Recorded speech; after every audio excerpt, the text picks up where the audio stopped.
All right, folks. Let's see.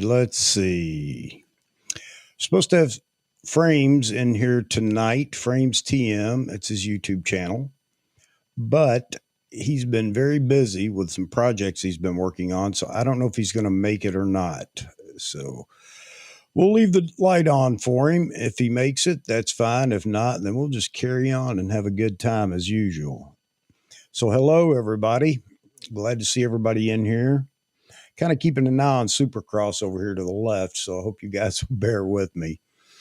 Let's see. All right. We talked the other day about passion for photography. We got off track. Nothing new there. No big deal. I mean, that's what this is all about. Let me get this adjusted just a little bit. All right. Jeffrey, Charles, good to see you. Glad to see you returning.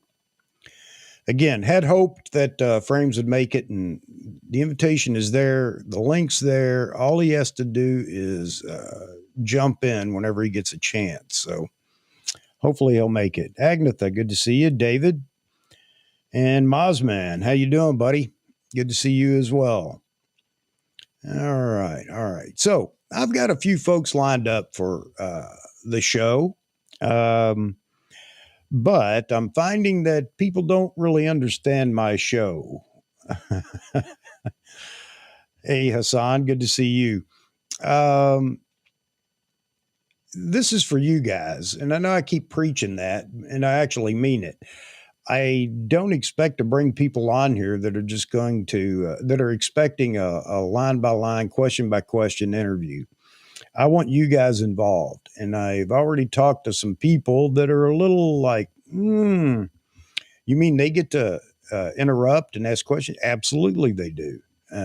This is for you guys, and we're going to keep it that way because that's what's enjoyable. This is a big round table to discuss all the things photography, Nikon, other brands, whatever that are that's going on out there in the community. So I hope you guys bear with me as I weed through people until we find those that are like-minded. So let's see. David, my 100 to 400 is in the mail. Good for you, man. Spare batteries months away. Yeah, batteries are hard to come by right now. I know that is a production shortage. They're having a problem. Well, not just them, all batteries. It's an issue right now. So I didn't figure it was going to be any different with cameras. So anyway, I kind of got off track again. We were talking about our passion for photography. One of the things that I've been really chomping at the bit to get back to is portraiture. I want to start playing with portraits again. And so you guys know, let me look at my board back here. Yes. Unfortunately, it's going to be the afternoon live stream on a Wednesday afternoon, March 30th. I'm going to do a live stream. It's going to be a live photo shoot. My stepdaughter is volunteered to come down. Well, it's kind of me helping her helping me, or her helping us. We're going to do some thumbnails, and that's just flat lighting, and I'll show you how I set that up. It's really easy. You get to see her go through her poses for the thumbnails that she needs to make. And we'll finish that. That doesn't take too long. We've got that down to a science. And then we're going to be moving on to some of the things that I like to do. So you're going to get a chance to see the lighting in the studio here, and we'll do some creative things with some lights. And, we got a beautiful model. That always makes it better. And I'm going to listen to you guys, see what you guys want to do. I'll get it started, and we'll go through some different lighting. I've got all kinds of lighting that I can go through, and there's nothing that I could do in one set. Even over 2 or 3 hours, it wouldn't be enough time to go through all the things that I've experimented with and things that I've done. One of the things I'd like to do, and I'm going to do, is we'll do another shoot with Translume. If you haven't heard of that, it's really a diffusion material, but there are some really neat things that you can do with it with lights. So we're going to be doing that as well. So more than just our conversation, your conversation will be more than welcome. Your ideas, your input, and questions are absolutely welcome when we're doing that. So we're going to get into lighting. Start playing with that, especially for those that don't really do any lighting yet. And maybe we can give you some motivation to go pick up a speed light and start there, because that's where it starts. And talking about how we can make indoor, outdoor portraits or other just photos so much better with off-camera flash. And we'll talk about how to use on-camera flash as well, just to brighten things up and help us out. So a lot of things coming. We're going to get to it. We're going to make this even more interesting. So that's coming up. Towards the end of the month, we're going to kick that off. Let's see what we got over here so far. Mosman, I saw that, and I commented on there. I've been following Peter Hurley for a long time. As a matter of fact, my stepdaughter and I, because she's a photographer as well, doesn't have time to practice it or play with it as much as she used to. But we went down to the city, New York City, to B&H for one of their seminars. It was Peter Hurley. And it was interesting, to say the least. That's back when he was shooting with his Kino Flow lights. And man, you can't imagine how much I wanted to set of those Kino Flows. However, the price was very prohibitive. So that never happened. But over a decade, I have collected a few lights and playing with those and learned a thing or two. Now, I'm not school trained. I learned on my own by doing just what you're doing now and what you do when you're looking at all these photographers on YouTube.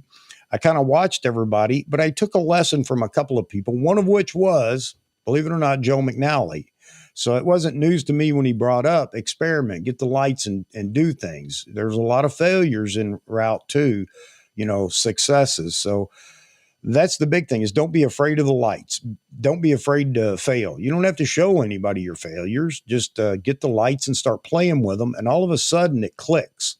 And you can't imagine how good it feels to start making photos with off-camera flash. So, yeah, Jeffrey, the folks there. Well, I don't know. I think that they're very well. One in particular is very well prepared, and it'll be interesting. We'll have a good time, I know. But I just want everybody to know when they come on here, it's not going to be the typical boring. I shouldn't say boring, but not the typical interview. That's not what we're about here. We're about just having a roundtable discussion about whatever. Anybody that wants to come on, more than happy to let them talk about what they do. Absolutely. And show some of their photos, video, whatever it is they have. But you guys are the reason that I'm doing it. And I want you guys included in the chat. So that's just something that anybody that comes on is going to have to live with.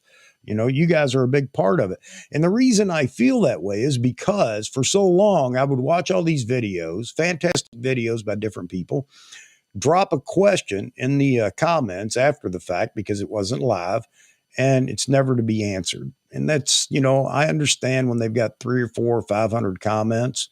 And I just I won't say I got frustrated, but I thought there's got to be a better way. So here we are, live stream with me.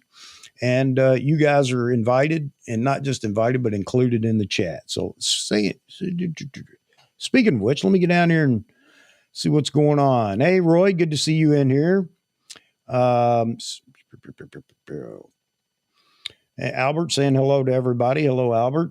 One thing I learned is that, we'll just throw the comments up here for right now. One thing I learned is that just because someone can edit and upload a video, that doesn't mean they know how to do a live stream or even what software is available. You're right. You're right. But I think a lot of people have an agenda when they get invited or have an opportunity to do a live stream. They want to promote themselves, and there's nothing wrong with that. I encourage that, but it can't take the place of the audience. You guys have questions and I want to get them answered. And I know you guys have been frustrated a few times over the last month or two where we couldn't get to all the questions. But, when I'm in here, I'm a single driver of this big rig like tonight, then you guys are the focus. And we're going to continue to make sure that you have a voice.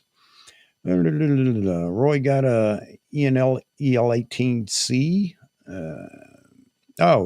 Just too impatient to wait for the D. Yeah, nothing wrong with that. Nothing wrong with that at all. I'm still using two of my, I've got a 18A and an 18B, older, obviously. The 18A comes from my D4, I think. I bought an extra one when I bought my D4. Thank you, Agnetha. I hope it is exciting. Everything else that we do here seems to be fairly exciting. So I know that I get a lot of people that come in and they're here for about 15 seconds and realize this isn't one of the typical talking head live streams, and that's fine. It just doesn't appeal to them. But for you guys that come back and all the people that are joining us, this is what it's about right here. Gustavo, good evening. Yeah, good to see Ryan kicking out videos again. Absolutely. Absolutely. If you guys don't follow Anthony Toglife, and that's his YouTube channel, Anthony Toglife, Toglife, Toglife. He's a fantastic photographer, by the way. He's doing a lot of basic lighting setups and showing how it works with great examples and everything else. And if you haven't and you want to learn more about lighting, here's your basic setups that you need to go check out, because they're a good start point for what you want to do later in lighting. And I'm finding that a lot of people don't know that. Rembrandt lighting, loop lighting, split lighting. I mean, there's just so many things. And then what you can do is you take those techniques and start tearing them apart and doing what you want to do and experimenting. So I saw Joe Edelman on somebody's stream, or maybe it was a recorded thing. I think it was B&H actually, just about an hour ago, talking about lighting. And he's another one to watch and learn from, not just lighting but posing and everything else. One of the things I do like about Joe Edelman is his desire to be creative, not just be the standard flat light. Here it is, beautiful. It's beautiful. It's beautiful. And while it is beautiful, it's flat. It's for a purpose. It's not for every time you shoot somebody to shoot flat. It has its place. But anyway, he was also talking about having horizontal clamshell. Clamshell lighting is another technique. And it's just two lights, or it can be a light and a bounce source, and one on either side. It's typically one above, one below. And again, you're filling all the shadow and everything else. It's very flattering for women. Love it because it hides all the flaws, or most of the flaws. Men could care less usually. But anyway, he was talking about horizontal clamshell lighting. Well, this is something I learned, guess what? Watching Supercross and motocross. On the commercials where they show some of the riders when they're advertising Monster Energy drink or whatever, two strip boxes, one on either side. And I thought, well, I'm going to try it. And that is one cool lighting effect. It does have a lot of character in it. Not just that, but the catch lights in the eyes. I have strip boxes, which I like better, and they actually curve a little on either side. I call it parenthesis lighting. And it's not for everybody, but again, it's another creative way to light. And it's fun to do those things. It's fun to find those things and put them in your hip pocket. Later on, you have no idea where that might come in handy. So let's see. Jeffrey, can you explain what lighting types you have, i.e. strobes, LEDs, et cetera? Yeah, I have a pair or a set. It's a kit, Profoto D1 500 Air. And I love them. They were expensive when I bought them. And now, of course, Profoto's up to the D5 or something. I don't know. But they're out of my price range now because I decided to buy other kit that I needed. And I also have two AD 600s, I guess, the Flashpoint, or is it Flash? Yeah, Flashpoint. Adorama's rebranded Godox lights. And I buy them from Adorama instead of buying Godox only because there is a bit of a warranty with Adorama. And if I have any problems when I receive them, I can always send them back to Adorama without any trouble. And I have an AD400 Pro. And those are all battery operated. and those things will fire all day long on a full charge. And I love it because instead of the Pro Photo having to buy Pro Photo accessories, which are, steep because it's Pro Photo. Not to say they aren't good lights, they are. But the Flashpoint and Godox are all Bowens mount, and Bowens is more common. There are a lot more accessories out there for Bowens, and it's a whole lot cheaper.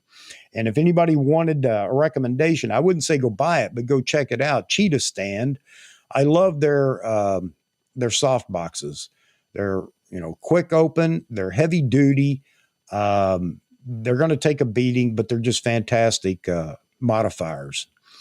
And again, don't go buy it on my recommendation, but go check it out and see what's going on with their brand and everything else. A lot of photographers are using it now, and they're definitely reasonably priced. So I'm going to get into more of that probably next week when I definitely when my stepdaughter's down here and we're going to do the shoot. I'll talk about what I'm using at the time. I'll even talk about my backdrop, which has morphed over the years, and I've got it now where I love the way it works and everything else.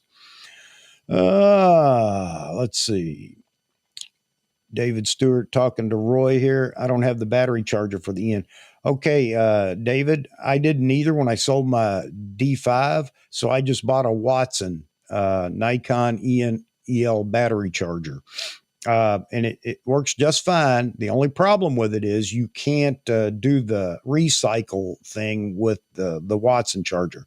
So I have a battery that needs a reconditioning. I have a battery right now that needs to be reconditioned, and I have no way to do it. I think it's going to help it out and bring it back to its former glory. But if you're not having that issue with your batteries right now, you can, or if you buy a new battery, you can use that charger and it works just fine. I can attest to that. Let's see. The battery thing. Yeah, I don't charge in my camera either. I mean, not because I don't trust it or don't want to. I swap batteries and put the battery that needs charged onto whichever charger it belongs, whether it's the D version or if it's the B or A, then it goes on the Watson. The D version goes, of course, on the charger that Nikon provides in the Z9 kit. Hey, Greg, good to see you. Thanks for joining us. Let's see. Too fast. Too fast for me. Where'd that go? Oh, yeah, man. Chat is moving. I'm way behind, aren't I? Flat is good for headshots. Well, okay, I'll go along with that. So is Rembrandt. So is loop lighting. So is checkerboard. Well, no, I take it back. Checkerboard, not so much. But just standard corporate headshots, you're right. Flat lighting is the way to go. You might add a little bit of flare in there just to get a little shadow to shape the face. But that depends on who you're shooting. If it's corporate headshots or whatever, they may not like it and they may want flat. Flat's the one you get away with everything, though. No doubt about that. On-axis light, giant light. If you want to do it the easiest way, I've got the 72-inch umbrella or 84-inch. I don't know what it is. I bought it a long time ago, the Westcott giant umbrella. And I got to tell you, yeah, it's a bear to put it up or whatever. But you can't go wrong. You can't take a bad photo. All you have to do is get the exposure right. It's super flat, but it's beautiful flat lighting. And you can stand right in front of the thing and shoot all day long. Once you get everything set, your exposure set, you can just run people through there, one after another.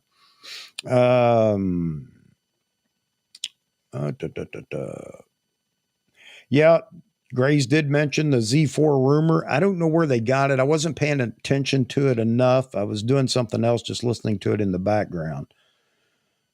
We don't know what that means yet.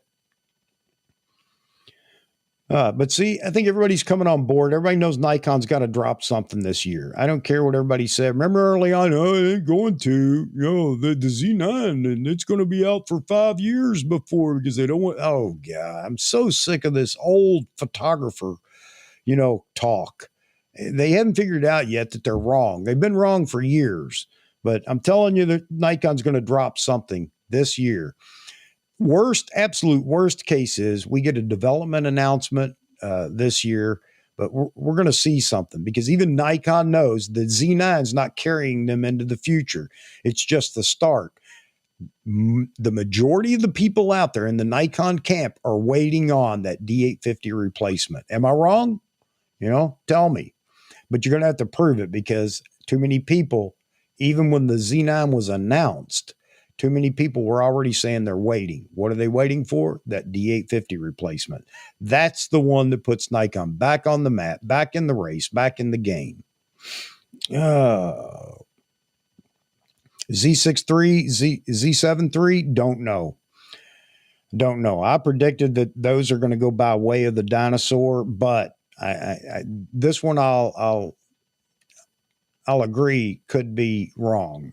They may go Z6 III, Z7 III, but those aren't going to be the D850 replacement. We already know that the Z7 is not the D850 replacement. Great camera. For those of you that have it, the Z7, fantastic camera. Okay. I'm not knocking the camera, but it's not the one that's going to hold up to the A7S III, A7 IV, and R5. That's the replacement that we need in Nikon. All right. It holds its own in so many areas. You're right. But all arounder, and we're talking about all arounder right now.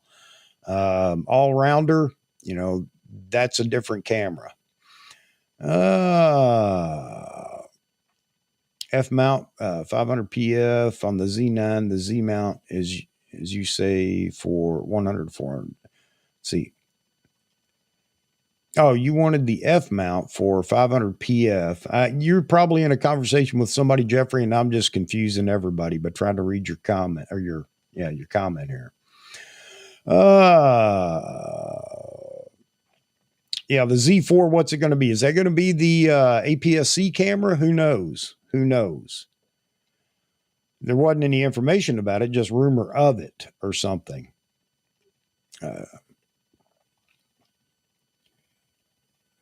Yeah, I agree. And that's one of my points, Jaspreet. I'll throw it up here for everybody so you know what I'm thinking. Nikon releases a Z6 III, Z7 III, then where's the Z8 stand? The Z6 could stand. I mean, the Z6 could remain a low megapixel camera for those that are still wanting that. It could morph into a lower light monster, maybe. We'll see. The Z7 could morph into a more video-centric camera. And then we have the Z8, which is the do-it-all, just shy of capabilities of the Z9, maybe truncated record times and shoot video and things like that. Maybe not quite as fast, and everybody then is going to start arguing about the processor. They're not going to put the Z7 Xspeed Z7 in the Xspeed 7 into the Z8. I beg to differ. I think it's going to have the Xspeed 7 sensor processor in it. Will it be? I think everything in the prosumer line for Nikon will be. I think it will have it. It will have that processor in it because the dual Z6 processors are fine for a lot of things, but I think we've already seen that it's not going to bring the Z7 III or Z7 II and the Z6 II up to this or near the level of the Z9. It's not going to match. Don't get me wrong, but I don't think there's enough there to bring it up to the level of the Z9 or close to it. All right.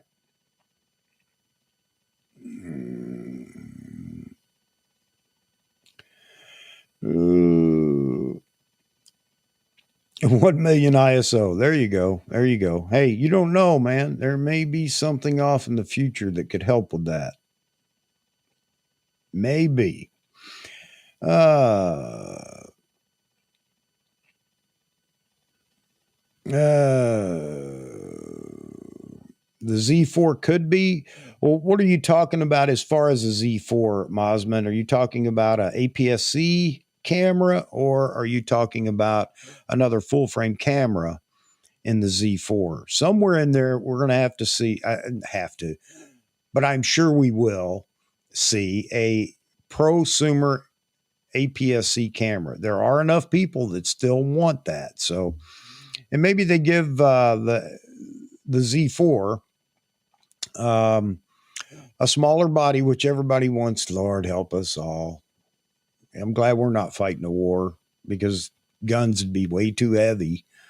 Anyway, and I understand people want smaller and lighter, but I don't know. These people are carrying these cameras for days on end in their hand all the time, and it's so heavy.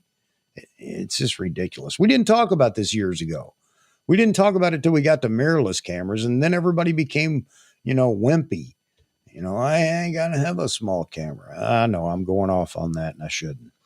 And there are people that may have reasons for a lighter and smaller camera. That I understand as well. So, but I don't want it myself. And the day I need it, then I'll just shoot less with heavier cameras, I guess.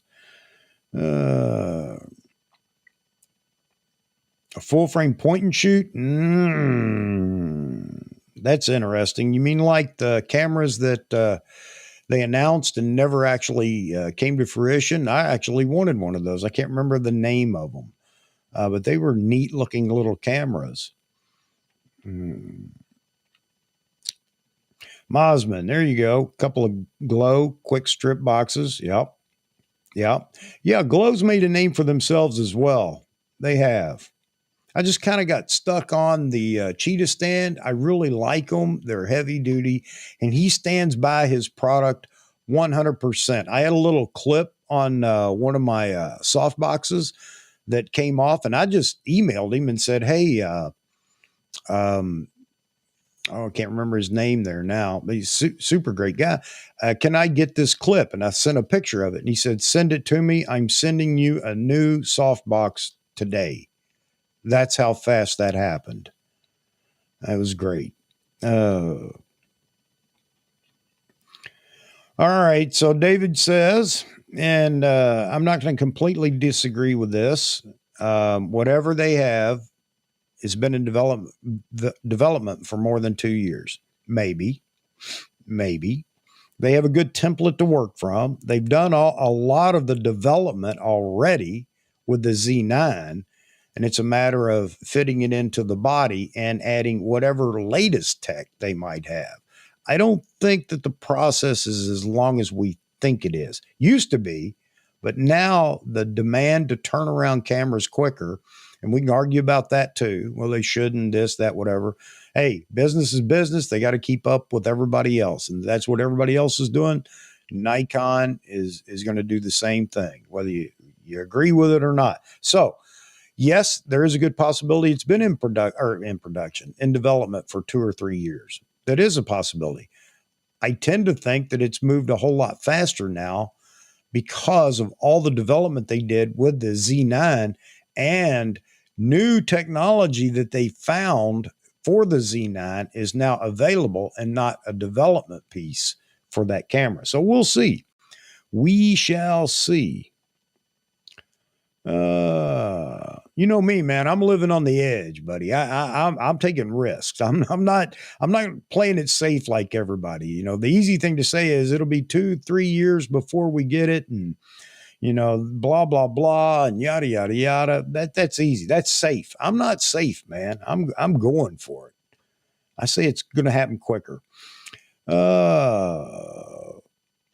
The Watson will not work with 18D batteries. You are correct. Why? And I wouldn't try it or anything else. It's purely if you need a battery charger for A through C batteries. And like someone said, you can charge the C in camera, I think. So if you've got old A and B batteries like I do, and you could use the C as well, it gives you another charger if you really need it, then it works for that.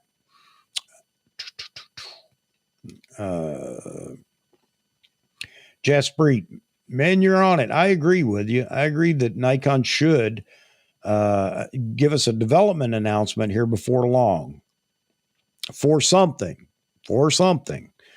But they really need to fill that gap, because that's what you guys in the audience, a lot of you folks, are waiting for. You're waiting for that gap camera. That's what I'm going to call it, the gap camera. It is the D850 on steroids, competing with the R5, maybe even exceeding the R5 and the A7 III, A7 IV, A7S3. I don't know. I can't keep up with the models in Sony, but that's the camera. That's the one. And it's going to have to be the smaller body, because that's going to appeal to everybody. And then those of us that want the larger body can either buy a Z9 or buy a grip, vertical grip for the Z8. And it can't be a goofy vertical grip. It's got to carry all the functions just like the grips of old on DSLRs. I think they learned that lesson too, so we'll see.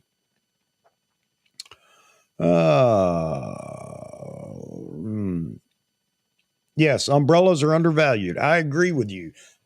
There are times when an umbrella just won't work because of the light spill, or at least a shoot through.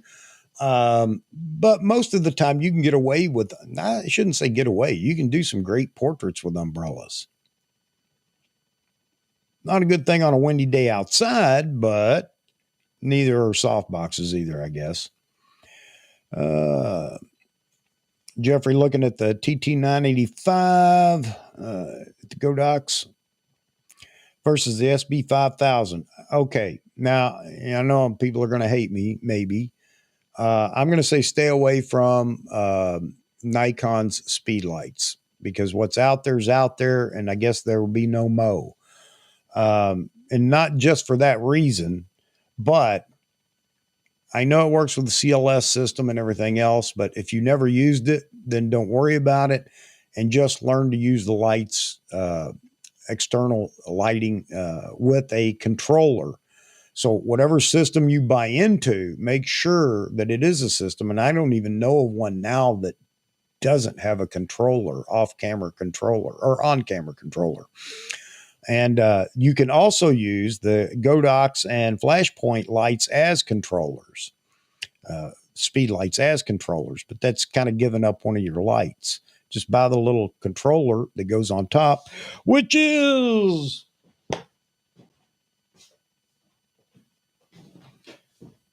I hope you guys are loving all my technical terms too. This doohickey right here.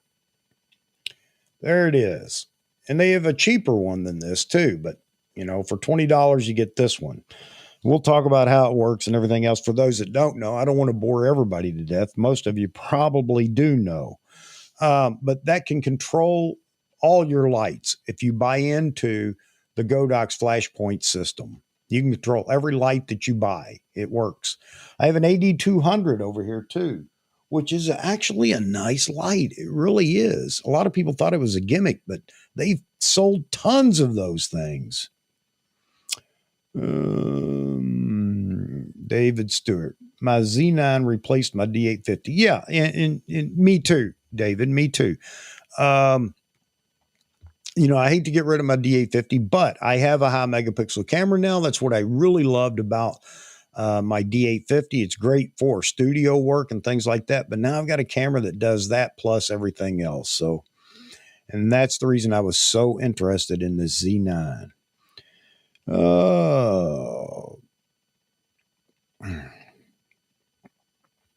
So Z6 II, Z6 III, Z7 III more than anything else. Z6 III will be more for content creators. So that is something that they could do. So if they come out with a Z6 III, one of the problems is Z6 III and a Z7 III. One of the problems is they can't correct the big issue that everybody's screaming about, and that is the flippy screen without changing the body. So, I mean, just think about that. It doesn't have to change much, but they're going to have to change that screen, because whether I like it or not, that's inevitable. I've noticed people that have it. I've seen in a lot of these videos, people that have it, most of the time use it flat to the back of the camera. Wasn't that interesting? That's the only way I think I would use it, because I'm not walking around with a broomstick, vlogging. I know people do it, but I'm not doing it. So I don't have any need for the flippy screen, really. I couldn't see it. If it was on a camera 6 feet from me, I couldn't see that little screen anyway. Maybe I could tell that I'm in frame. I don't know. They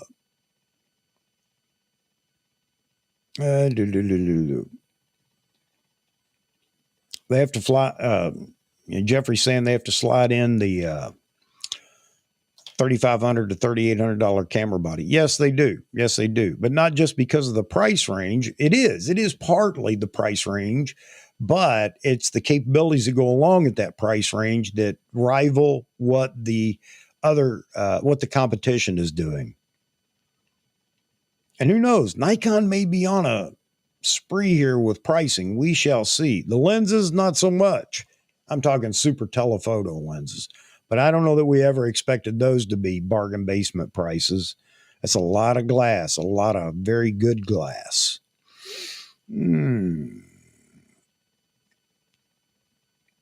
Let's see. So we're on lighting more tonight. That's good. You guys talk about what you want. I'll bounce back and forth. We'll just feed off each other here. Speed lights are really well made. That's Nikon. Go through them and see. I have a load of Godox 8200. It's more like a strobe. It has a modeling light. Yeah, the modeling light I wouldn't, not so much. I mean, it might help keep their eyes dilated a little bit, but that's about it. It really doesn't help me to look at my light before I shoot, because I just didn't get that much out of the modeling light on it. Although the modeling lights are getting better on all these different models. But that 200 is great. It's small, it's compact, it's easy to carry. You could be crazy enough to mount it on something on camera, and it would work, but man, that'd be now you're talking some weight. But for a little off-camera flash, to be able to throw in a backpack and go with you, so if you need it, it's there. That's a great light.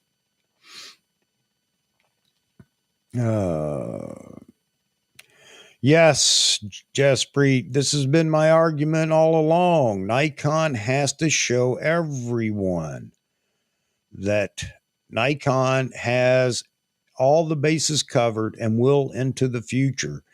And people are skeptical. The Z9, as great as it is, isn't enough to entice anybody into Nikon yet, I don't think.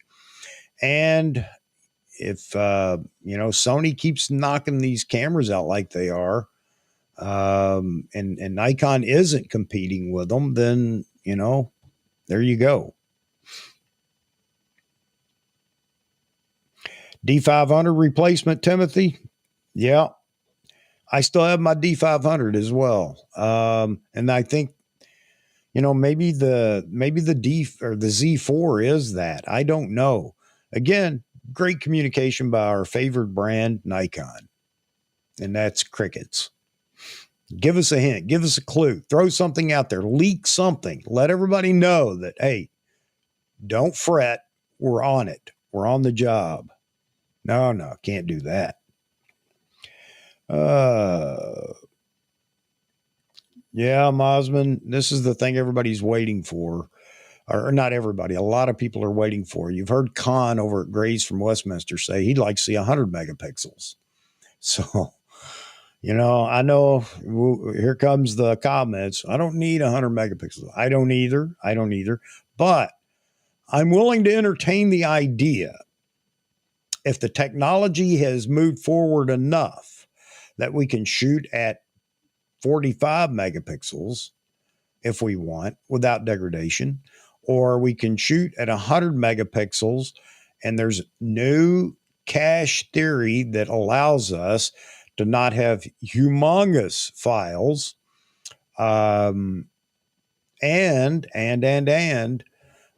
New technology for controlling noise. Now, what would that be? We're going to talk about that.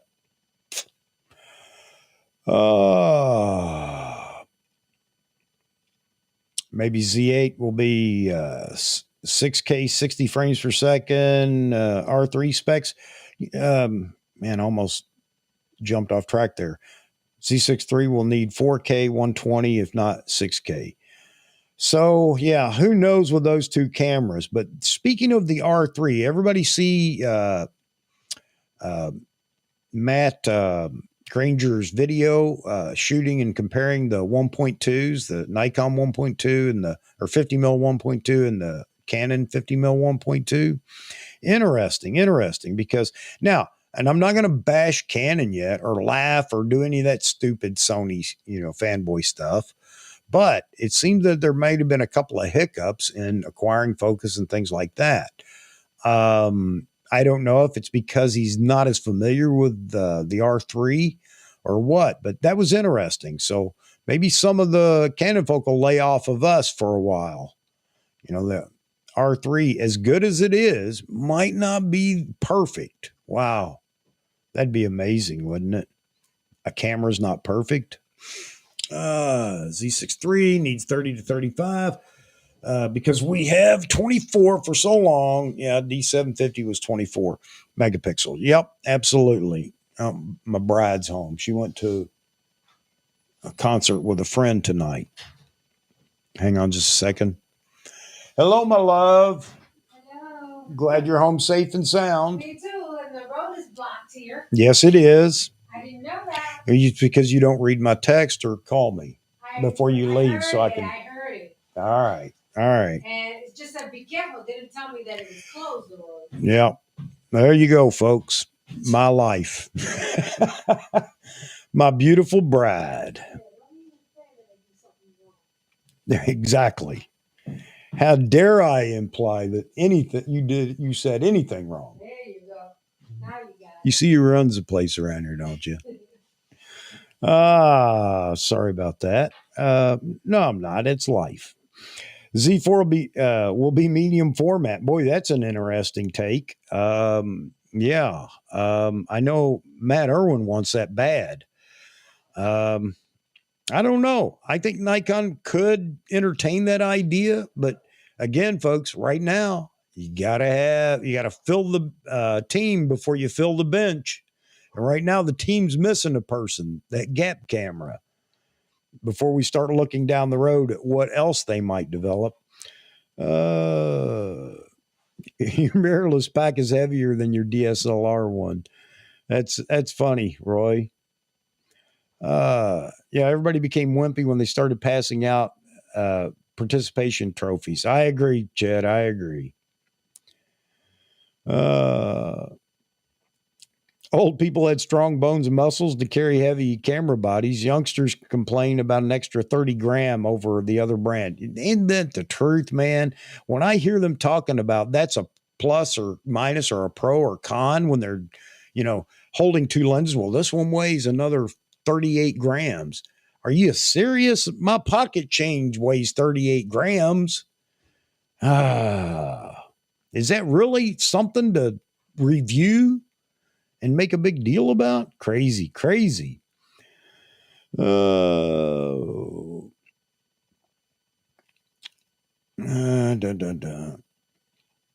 Yeah, you don't want to get me started on that. I guess that's one of the things about, being military is, I have very little sympathy for those that, I don't know.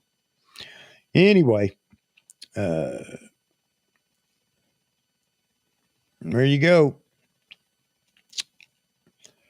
Just check their site. Cheetah strip boxes are on sale now, along with most of their products. Yeah, he does that quite often. So If I want something, if I need or think, okay, I really want to go in this direction with a modifier, then I just wait because he's going to run a sale soon. But I'll tell you, I'm really happy with the products, really happy with them. David, what manufacturing properties do they have right now? Nikon. What do they have right now? I'll list those if you would, man. I'm gonna keep going here. Most newer modifiers are Bowens too. Yep. Near, or however they say it. Yeah. Yeah, Bowens is the trick right now because everything you can get everything in Bowens mount. As good as ProPhoto is, and as much as they wanted to hang on to their brand and loyalty with their modifiers, they kind of cut themselves in the throat. Not just their price, but buying their modifiers gets ridiculous. By the way, anybody in the market for a ProPhoto beauty dish, white interior? I have one, and I don't need it anymore. And go check them out, even on eBay. They ain't cheap. Don't know why. It's a piece of tin. It's a salad bowl. Nikon quality takes time, Agnetha says. They don't make models quickly. They're making them quicker than they ever have, though, Agnetha. And you're right. I mean, you know, they are quality, solid cameras and always have been. So, but I think that they've got that process down now that they can pick up the pace. I don't know. The thing is, we don't know, Agnetha, whether they always needed all those years for development or if it was just the way they paced manufacturing and development back in the day, especially with DSLRs. With film cameras, remember that those were few and far between. Not few, but they were far between. I think it was just the way things went. Maybe even the market drove the train on how fast they needed to turn over products. It definitely is that way today.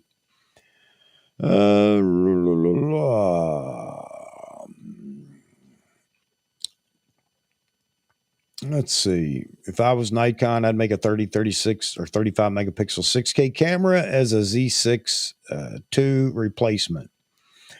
Yeah, there's probably a nice niche in there for that. Well, hey, Jaspreet, how about a Nikon just going crazy and making a box camera, a box video camera? I'm just yanking your chain, man, because I know that's been the big buzz over there on Frame Voyager and everything else. Brawley, there you go. Brawley. That's it, man. The old umbrella. Yeah, it does spill light, no doubt about it, because it is typically shallow, although there's some that are marketing a parabolic umbrella. However, it's still not very deep. And the other thing is that while these parabolic soft boxes that are advertised are a parabola design, it's the focusing of a parabolic soft box that makes the difference. It's not just the shape. The shape just begins to shape the light, but it's being able to focus the light within the box, the parabolic dish. That's what makes the difference. Okay. And by the way, Cheetah Stand makes one of those as well, a focusing system for a parabolic soft box that is built for that. Take keys. When are we going to see something, man? How come I don't get any of your notifications? Are you just not making anything right now? Because I am subscribed for all notifications. You need to get with it, man. I want to check out some more work. Yeah, Nikon's CLS was fantastic. Yeah, you're right. Everybody expects radio triggers. Now, there's a new radio trigger on the market. What's it called? Oh, trying to think of the name of it right now. And it will handle up to 2 different brands simultaneously. And specifically, I think you're going to wind up covering a lot of different brands. But right now, I know, at least right now, if not more, they have it available to use with Godox or Flashpoint and with ProPhoto.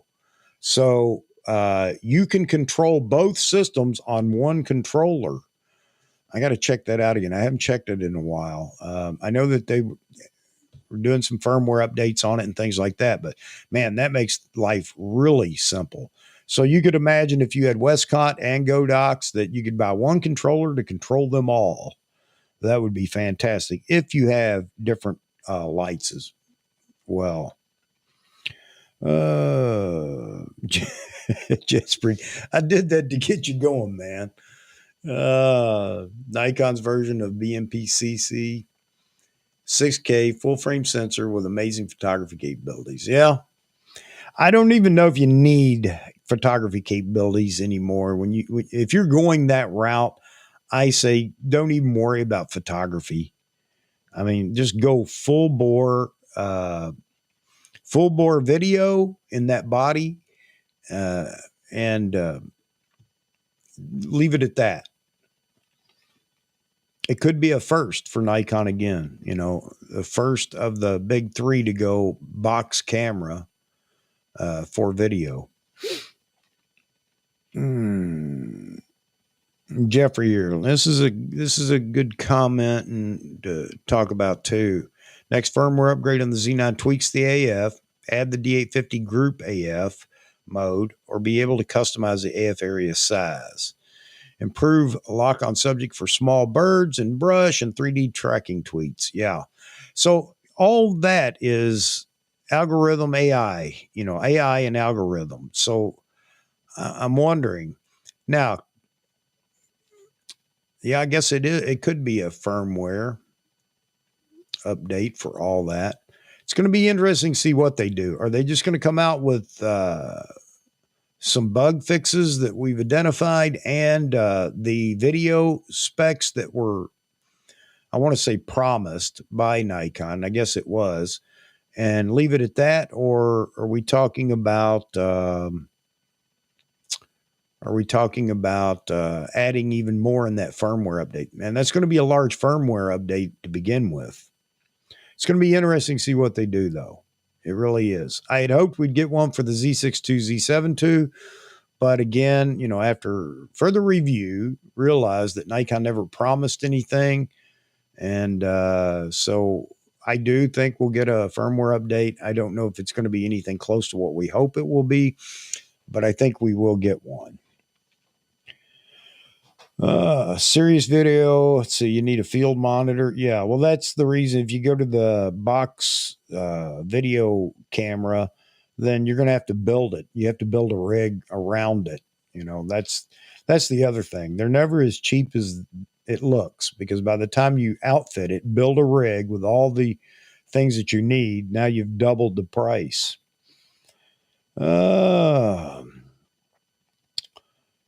Osmond, using your AD200 Pro. Yep. Yeah, it's a good case. You're right. Fresnel head's great. Bare bulb, decent enough modeling light. Yep. I like it. I like it too. I mean, if I'm in the studio, I don't use it much, but I have used it as a background light or a rim light. Yeah. And you do have the option of putting it in the ring that you can buy separately. I forget what it's called. You probably know. And which I have. And you can mount a Bowens mount softbox on that 8200. So, yeah, it's very, very versatile. No doubt about it. A great first light just to experiment with for sure.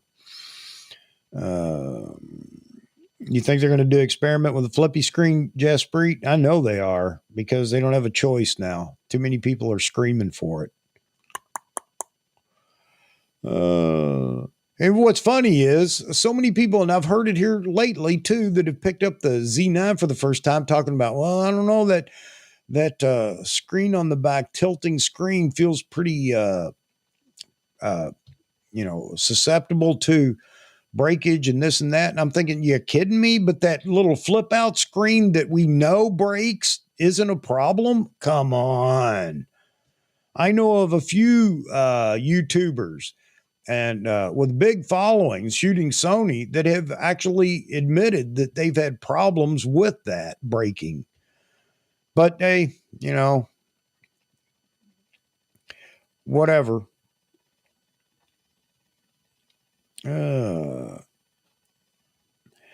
Yeah, the D5000 had the articulated screen. Yeah. I liked it too at the time, but for one thing, look, holding the camera real low or holding the camera real high. And it seems like we pretty much got that with what we have now. So I never used that thing to flip out to the side. Well, I did, obviously, because that's the only way you could turn it down and turn it up. But that's all I used it for. If I was holding the camera low or holding it above my head. Bare bulb reflector and grids. Yep. Yeah, grids are another thing. And all these things, once you start down the path of lighting, you'll find that there's just so many ways to manipulate the light, control the light. And you learn about grids and flagging and all the other things that go along with lighting. But you don't have to get there overnight. You just got to pick up a light and start working with it.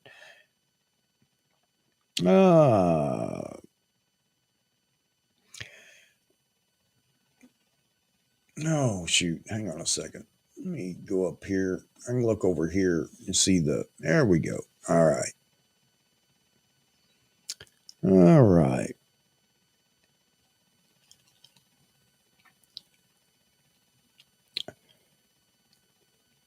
Okay. So Greg, on Nikon needs a good entry level. Okay. Yeah, I don't know what they do because then, Nikon gets assassinated no matter what they do. They bring in a $600 camera though, and everybody's going to say it's junk. It's a toy. It's worthless. It's this, it's that.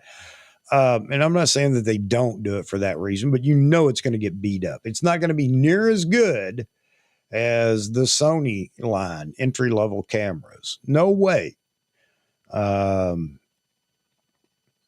But yeah, I mean, they have to look at that. One, they need to retain us. I'm not going anywhere, but there are Nikon shooters, even since the Z9 was dropped on us.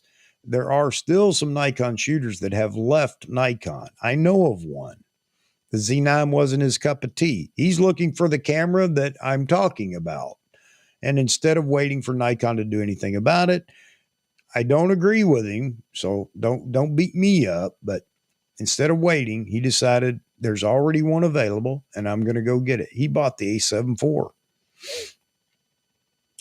So there you have it. 100 megapixel would be a studio camera and a landscape camera. Not much beyond that. You're right. So is there a difference between high megapixel and medium format? Man, the experts will come out of the woodwork on this. Some research has indicated that not as much as we think. Not as much as we think. Yeah,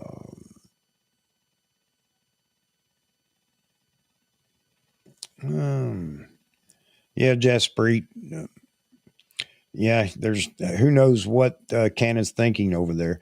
The R3, although I guess it is a good sports camera, it's turning out that that's about what it's for. So you get what you buy with that camera. Yeah, Canon folks will probably argue with me and say, no, it does everything. Okay, got it. R5 body wasn't able to handle the overheating shooting 8K. I think we're going to see that it's not just heat management in the form of physics, meaning mass.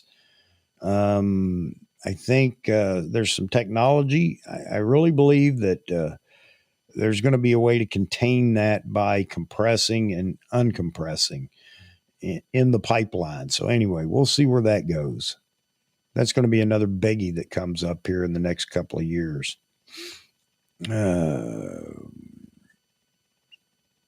Jeffrey says there are a few blips where Canon either lost focus or couldn't acquire focus on a person, which surprised me a bit, but all the brands have some strange things that happen with AF. Yes. But if you're Nikon, we're going to talk about it. If you're Canon and Sony, yeah, you know, all cameras have it. That's it. Moving on. That's the way it seems. I know I'm being a little sour here, but I don't think I'm too far off the mark. Z4 analog style body with full frame sensor. Oh no. Here we go. Here we go. Maybe, you know what? I wish Nikon would make it just so we could get that out of the way. I really do. A new DF, if you will. The new ZFC, maybe the ZFF full frame instead of crop sensor. But I really wish they would do it. I do. So we can knock that out and be done. I don't think it's going to sell all that much. I think the ZFC sells because it's a cheaper camera. I don't know. And now you're going to get into a big argument with people. They want it, but they don't want any video. Don't need no video. And maybe you couldn't even put it in there. I don't know. I guess you could. I wish they'd just make it, and then we don't have to entertain that comment.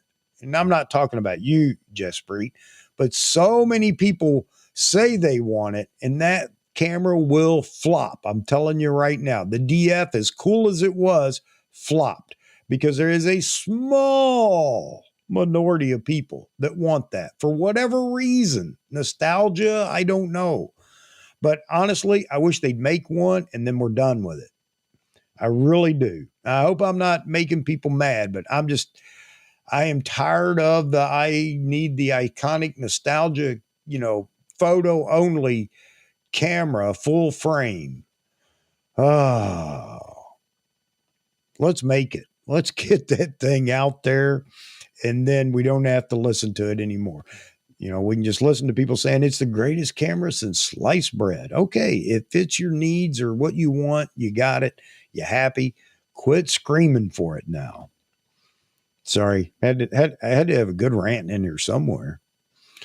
Full frame sensor. Or are we just talking about that? The medium format thing too. I think that Nikon could possibly go down that road somewhere here in the near future. But again, folks, we got to we just need to get caught up with everybody else. Then let's experiment and have a good time. Let Nikon run and play. If they don't have money to do all these things that everybody wants, do they? And let's get the money flowing. Then we'll worry about the cool things. Ari's developing a Super 35 sensor. Yeah, I saw that over on Frame Voyager when you were over there.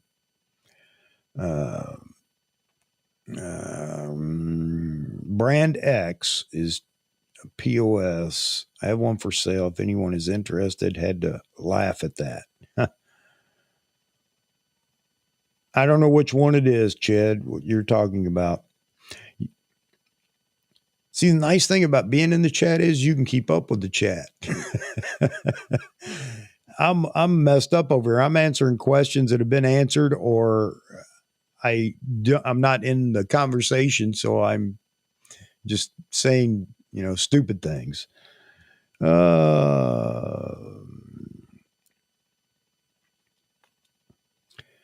Let's see. I have no idea what happened to my crazy screen over here. There we go. Hang on a second, folks. I'm not logging into anything. All right. Go back. All right. Sorry about that. Yeah, Nikon collaborating with anybody seems to be, I don't know, strange to begin with. I don't know. Nikon currently manufactures lenses both in Japan and in Thailand, and the Japanese factory is mainly focused on high-end models. Yeah, I know that, but how much manufacturing space? How many locations do they have? And let's talk Do they differentiate? I know they well, no, maybe they don't. For the high end glass, I know that's Nike, that's Japan, Nikon Japan. And you know what? I don't care where anything's made as long as it's made to Nikon standards. So I'm not one of these picky guys that goes, this is made in Thailand. I don't care. You know, did Nikon control the manufacturing of it? Yes, I'm happy. I don't need the Japan stamp on the back. A lot of people do for whatever reason. But how many factories do they have now and where are they? That's what I want to know. I don't even know if you can find that information, but before I start saying they don't have the capability, manufacturing capability, I want to know what they have. Okay. I'm not taking Nikon's word for it that, you know, they're doing the best they can. You know, tell me where you're manufacturing everything and what you're manufacturing and what are your production runs. I know they're not going to give me that, but my point is before I start buying into they don't have the ability to do it, I want to see what they have currently. And when we discontinue a camera, well, guess what? You just made space on the factory floor. So we'll have to see.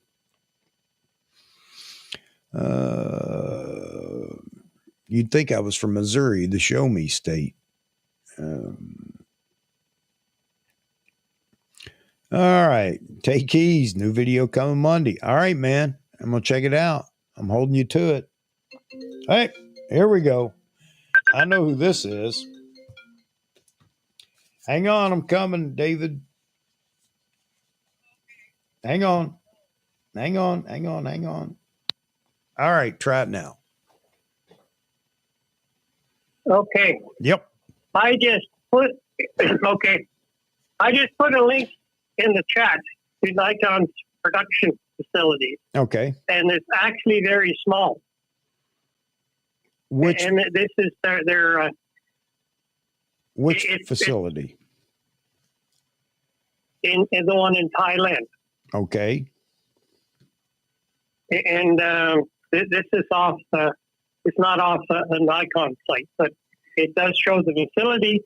And if you have a look at the parking lot and the size of everything, it is actually a very small building. Well, so that could be that's Thailand. One of their big problems. Yeah. Yeah.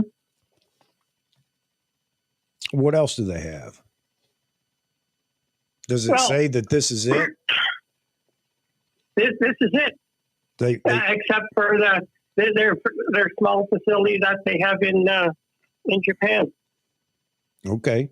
All right. For their high-end glass. Well, that surprises me, David. I don't know how they can manufacture anything then if that's all they got. You know what? If we know that that's the only manufacturing facility they have it's in Thailand. There's only one in Thailand. That's it. There's no others anywhere else. Then yeah, I agree. Nikon's got some serious work ahead of them. That's almost scary. Because the facility that they had in China, they shut it down because to save money, and so like this is it. No. And then the big thing about manufacturing is once you design your camera, you got to design a facility that can actually manufacture that. And the equipment to manufacture it, because all of that is specialized. You and I know how that works. It's just retooling. Yeah, it's not fast. Don't get me wrong, but it's not as long as people think either. Because it's just a matter. They know exactly what they need, and all they have to do is retool for. So yeah, I understand that. Yeah, if they had it on the drawing board, they can't make it tomorrow because they have to retool to get the facility prepared for manufacturing that particular item, whether it's a camera lens or a component of a camera. Yeah. Yeah, I get that. Yeah. Yeah. Anyway, it's, but I got to stop watching you when I'm listening to you because it's a time difference. All right, man. But anyway, this stuff with this firmware, it is an awful lot easier to do. Yeah. And that requires a specialized crew of people. And I bet you they're just they're just working their ass off. Yeah. You know, trying to keep up.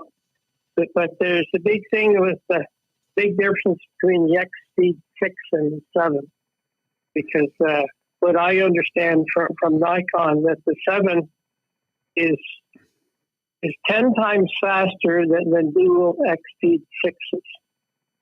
You know, so Yeah. and I'm sure they'd be working on the 8 right now. You know, so it is going to be interesting, but I think Nikon is a little bit better off to be a little bit behind and make everybody else be at the bleeding edge and come up with this and do what the Japanese do best, is take an idea and improve on it, and maybe just a little bit slower, but they can come ahead an awful lot faster and catch. It's easy to catch up. Well, yeah.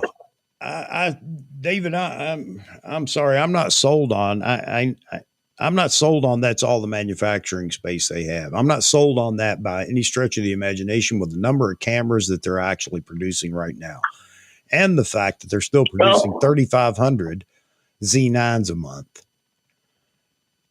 Yeah, I find that like this is a multi-floor facilities, and these 3 floors that they can see in the picture. So I think they're doing extremely good with what they're doing, and I'm going to let you go, and you can get back to talking about your brawlies and stuff like that. But light is photography. If you don't have any light, you don't have anything. Yeah, yeah. So yeah, have a good evening, Chuck. All right, thanks a lot, David. I always love your comments, man. Okay, then. Bye. Have a good evening. All right. Yeah, I don't know, man. I don't even know how to investigate this. I wish I still had some of the contacts I've had in the past. Maybe I could. I don't know. I don't know if they'd wind up in. No, I don't think they would. Because it's international.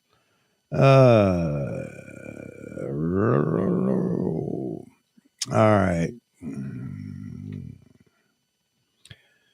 Oh, look here. Photo Me Ike. What's up, buddy?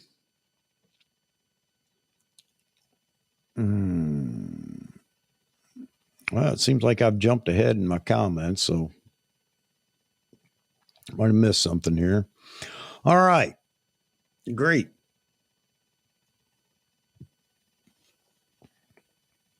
Yeah, man, we're going to do some lighting stuff. We're going to play around with that. We're going to do a live shoot in here. Nothing exotic. Like I said, I'll have my stepdaughter in here, though. She's going to kind of fill in for a model, do the things that she needs done. Everybody gets to see that. Shooting thumbnails, pretty simple. And then we'll experiment with some light and just have some fun. What's up, Ike? What's going on, buddy?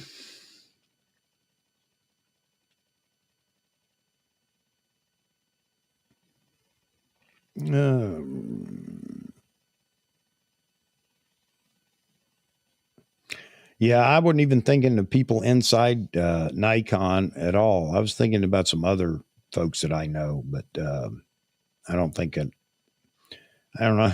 This might not be the chip I want to use.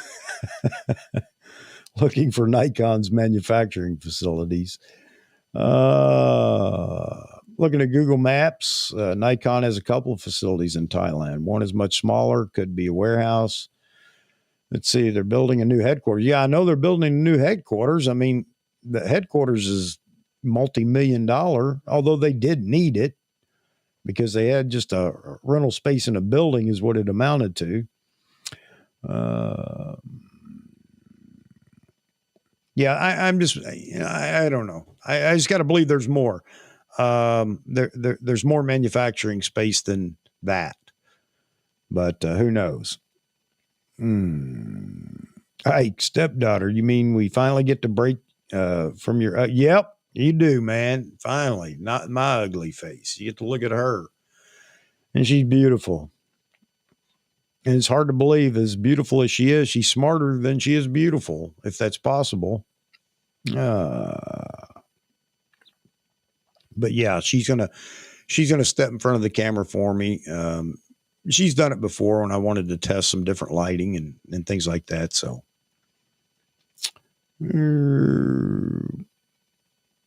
Sean Cameron. Oh yeah. Yeah. I watch him all the time, Robert. I like the guy. He's kind of jolly and fun.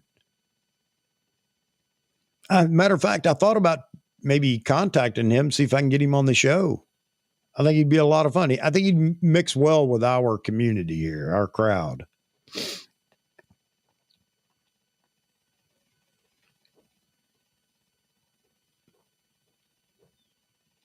New headquarters. Yeah, it does have prototype facilities. Yep.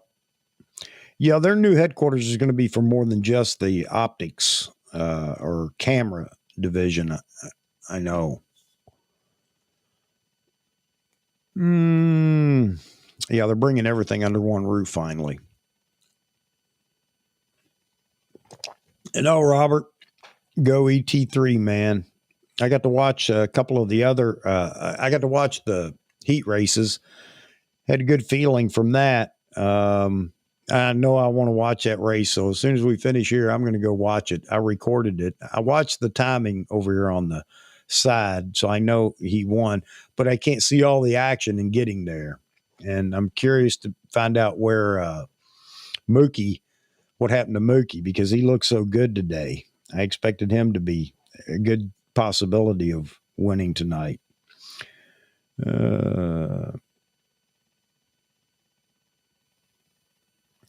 Yeah, I'm going to try. You know what? Now that you brought him up, Robert, I'm going to get in touch with him because he's the kind of guy that he's just kind of fun. He's, you know,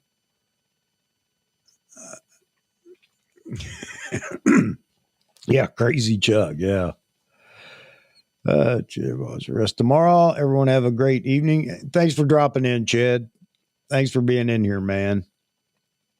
Hey, drop that like on the way out if you would. Yeah, still hunting subscribers, hoping I can continue to build on my subscriber list, get to that 500 mark, and I can have some more fun on, at least with YouTube, promoting some of this stuff. I got to promote it to 1,000 people to get 10 that, enjoy our community. And I'm doing my best to get people in here, folks. That fit us. And I've got another one coming here before long, maybe next Saturday. We'll find out. And I don't know what happened to Frames. Like I said, I know he's been busy. I've talked to him a bit. He's been extremely busy, a lot going on, and it's just difficult for him. So I think that now I'll just back off and let him, come to a point where he has some downtime. I'm sure the last thing he wants to do, if he's got a break, is, be in here with us. So we'll leave him be for a while. But next week, what do we got next week? I know I'm getting off topic, but that's what I do best.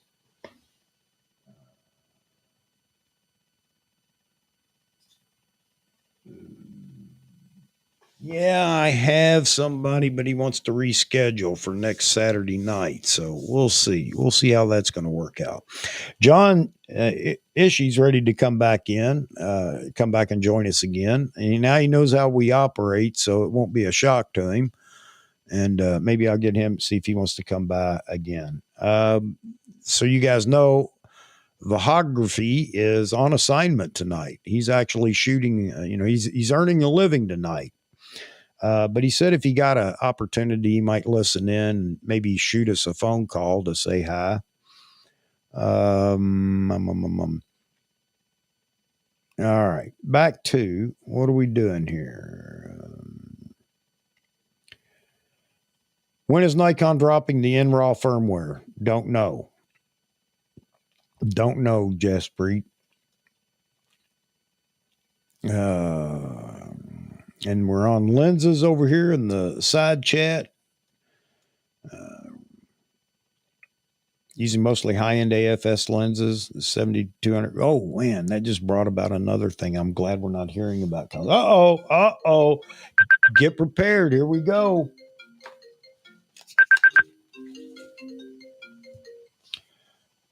Hello. Hang on just a second. Hang on, Ryan. Hang on.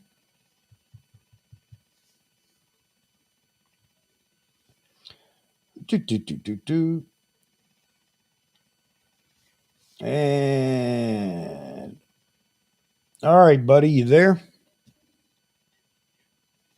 Nope. Are you there? I can't hear you. Hang on just a second. I have no idea. All of a sudden, here we go.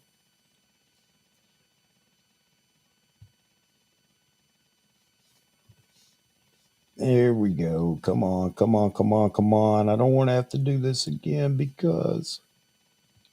Call me right back. All right. Hang on, folks. Hang on.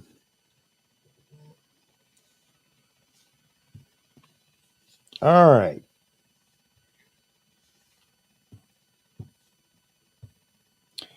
Now. Okay. There you hear me? go. Yes, sir. What's going on? How are you tonight? I'm great, man. Glad to see you call in, Ryan. Just watched your videos. Thank you. I've been here the whole time, but I've been editing, and that's kind of what I like to do, like watch something real long while I'm editing, so I don't have to keep hunting for different videos to watch afterward. There's a couple times I wanted to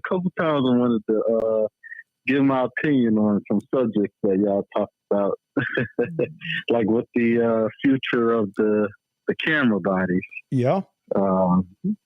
I was actually working on a video that I wanted to talk about. I mean, I want to give you my opinion on what I think. Absolutely. Nikon, if that's fine with you. Absolutely, man. That's what this is all about. Perfect. So basically, what's going on, Robert? What's going on, David? What's up, Ike? What's up, Take Keys, and everybody else that's here? I don't want you to think that I'm skipping over it. I know Chuck he has the environment where we talk to the chat. You know? Yes, absolutely. So this is what I think. Now, I was on the call with one of my friends, and we spoke about the DSLR line that Nikon has and the mirrorless line. And I know that everybody is so happy about a potential Z8 in the future, but what I think that Nikon should do, and hopefully will do, is I can't get that word out. Differentiate the Z7 from the Z6 line, because the only thing that's really different is the megapixel difference, right? I mean, they're pretty much identical as far as the body and everything like that. It's identical. The only thing that's really different is the resolution and what comes with that. A smaller sensor on the Z6 II gives you better low light capabilities. And then the Z6 has, a little bit better video functionality. Now, if they take that Z7, okay, it's two things I think they can do. They can either kill it and kill it to rebrand it, basically. So they can kill the Z7 and make the Z7 the Z8 with more D850 type of features. You get what I'm saying? Like the way the D50 look, they can do that, or they can just keep that to make that the Z7 III, which probably would be a bad idea. Mm-hmm. I think if they kill the Z7, make the Z7 a Z8 and make it more towards a D850 type of look, I think that'll be the best thing for it. I just don't see them. I don't see them doing what a lot of people think that they'll do with the Z8. What's your opinion on that? Well, so here's the naming convention they're using up pretty quick. Mm-hmm. Until we go into double digits for full frame cameras. I mean, right now you're looking at crop sensor with a dual or double numeral. So when you go into where do they go? The Z8 is being held for something, no doubt about it. And that's an upper echelon number. I'm guessing, right under the Z9, you could figure that then it's going to be that prosumer body, full frame body that's going to, bridge the gap between the Z7 and the Z9. So is that going to be the D850 D850 in mirrorless? I don't know. But killing and I said this, Ryan, I made that statement about that. Maybe that's something Nikon will look at. I don't know how they can, but the Z6 and Z7 carried a lot of weight after they were just beat to pieces by YouTubers. And are people going to have confidence in Z6 and Z7 going forward? It's going to take a while. Now, for us, no. I mean, they can improve those two cameras and we're going to be happy with it. But is it going to bring any outside but outsiders into the Nikon brand, because all they've heard is how bad the Z6 and Z7 were. But they can't afford to kill them off either, because what do you do with those numbers? You can't afford to give that label up, Z6 and Z7. So I don't know. It's going to be interesting. Yeah. See, the way I look at it is the Z9 is a success. We know that, right? Yep. The Z6, whether we want to call it a success or not, everybody that's in the Nikon mirrorless world right now, especially before the Z9 came out, majority of the people that had a Nikon mirrorless camera had the Z6. Yeah. That was the most popular Nikon mirrorless camera. The Z7 wasn't that much. Now, when I was looking at whether I should get a Z6 or a Z7, I did a lot of searching on YouTube, and it was so hard for me to find anything on the Z7. So I just started watching Z6 videos, and all I knew was once I got the Z7, the main difference is it was just going to have higher megapixels. The menu was going to be the same. The feel in the hand everything was going to be the same except that. So the Z6 is to me is successful. Now I want to touch on what Roy Bixby said. What he said, I don't want a new Nikon to have the 850 ergonomics. This is what I want you to think about, Roy. Okay, if the Z9 was made without looking the way it looked, I mean, don't get me wrong, it'd probably still be successful, right? But the fact that it gave you familiar. Oh my God, I can't get my words out tonight. It was familiar to your D3, D4, D5. You already knew what to expect. Yeah. And since those cameras was already great, you knew the Z9 was going to be great before confirmed specs of that camera was even out. Yeah. Just knowing this is what it's going to look like. Oh, this reminds me of this camera. Oh, this camera's going to be great. Roy, the D850 is the best DSLR ever made. I don't care what you shoot. Yeah, I think a lot of people will agree with that. Right. Roy, are you talking about the button layout as far as ergonomics? I didn't mean to cut you off there, Ryan. I just want to confirm what he's actually talking about. Because I'm sure, curious as well.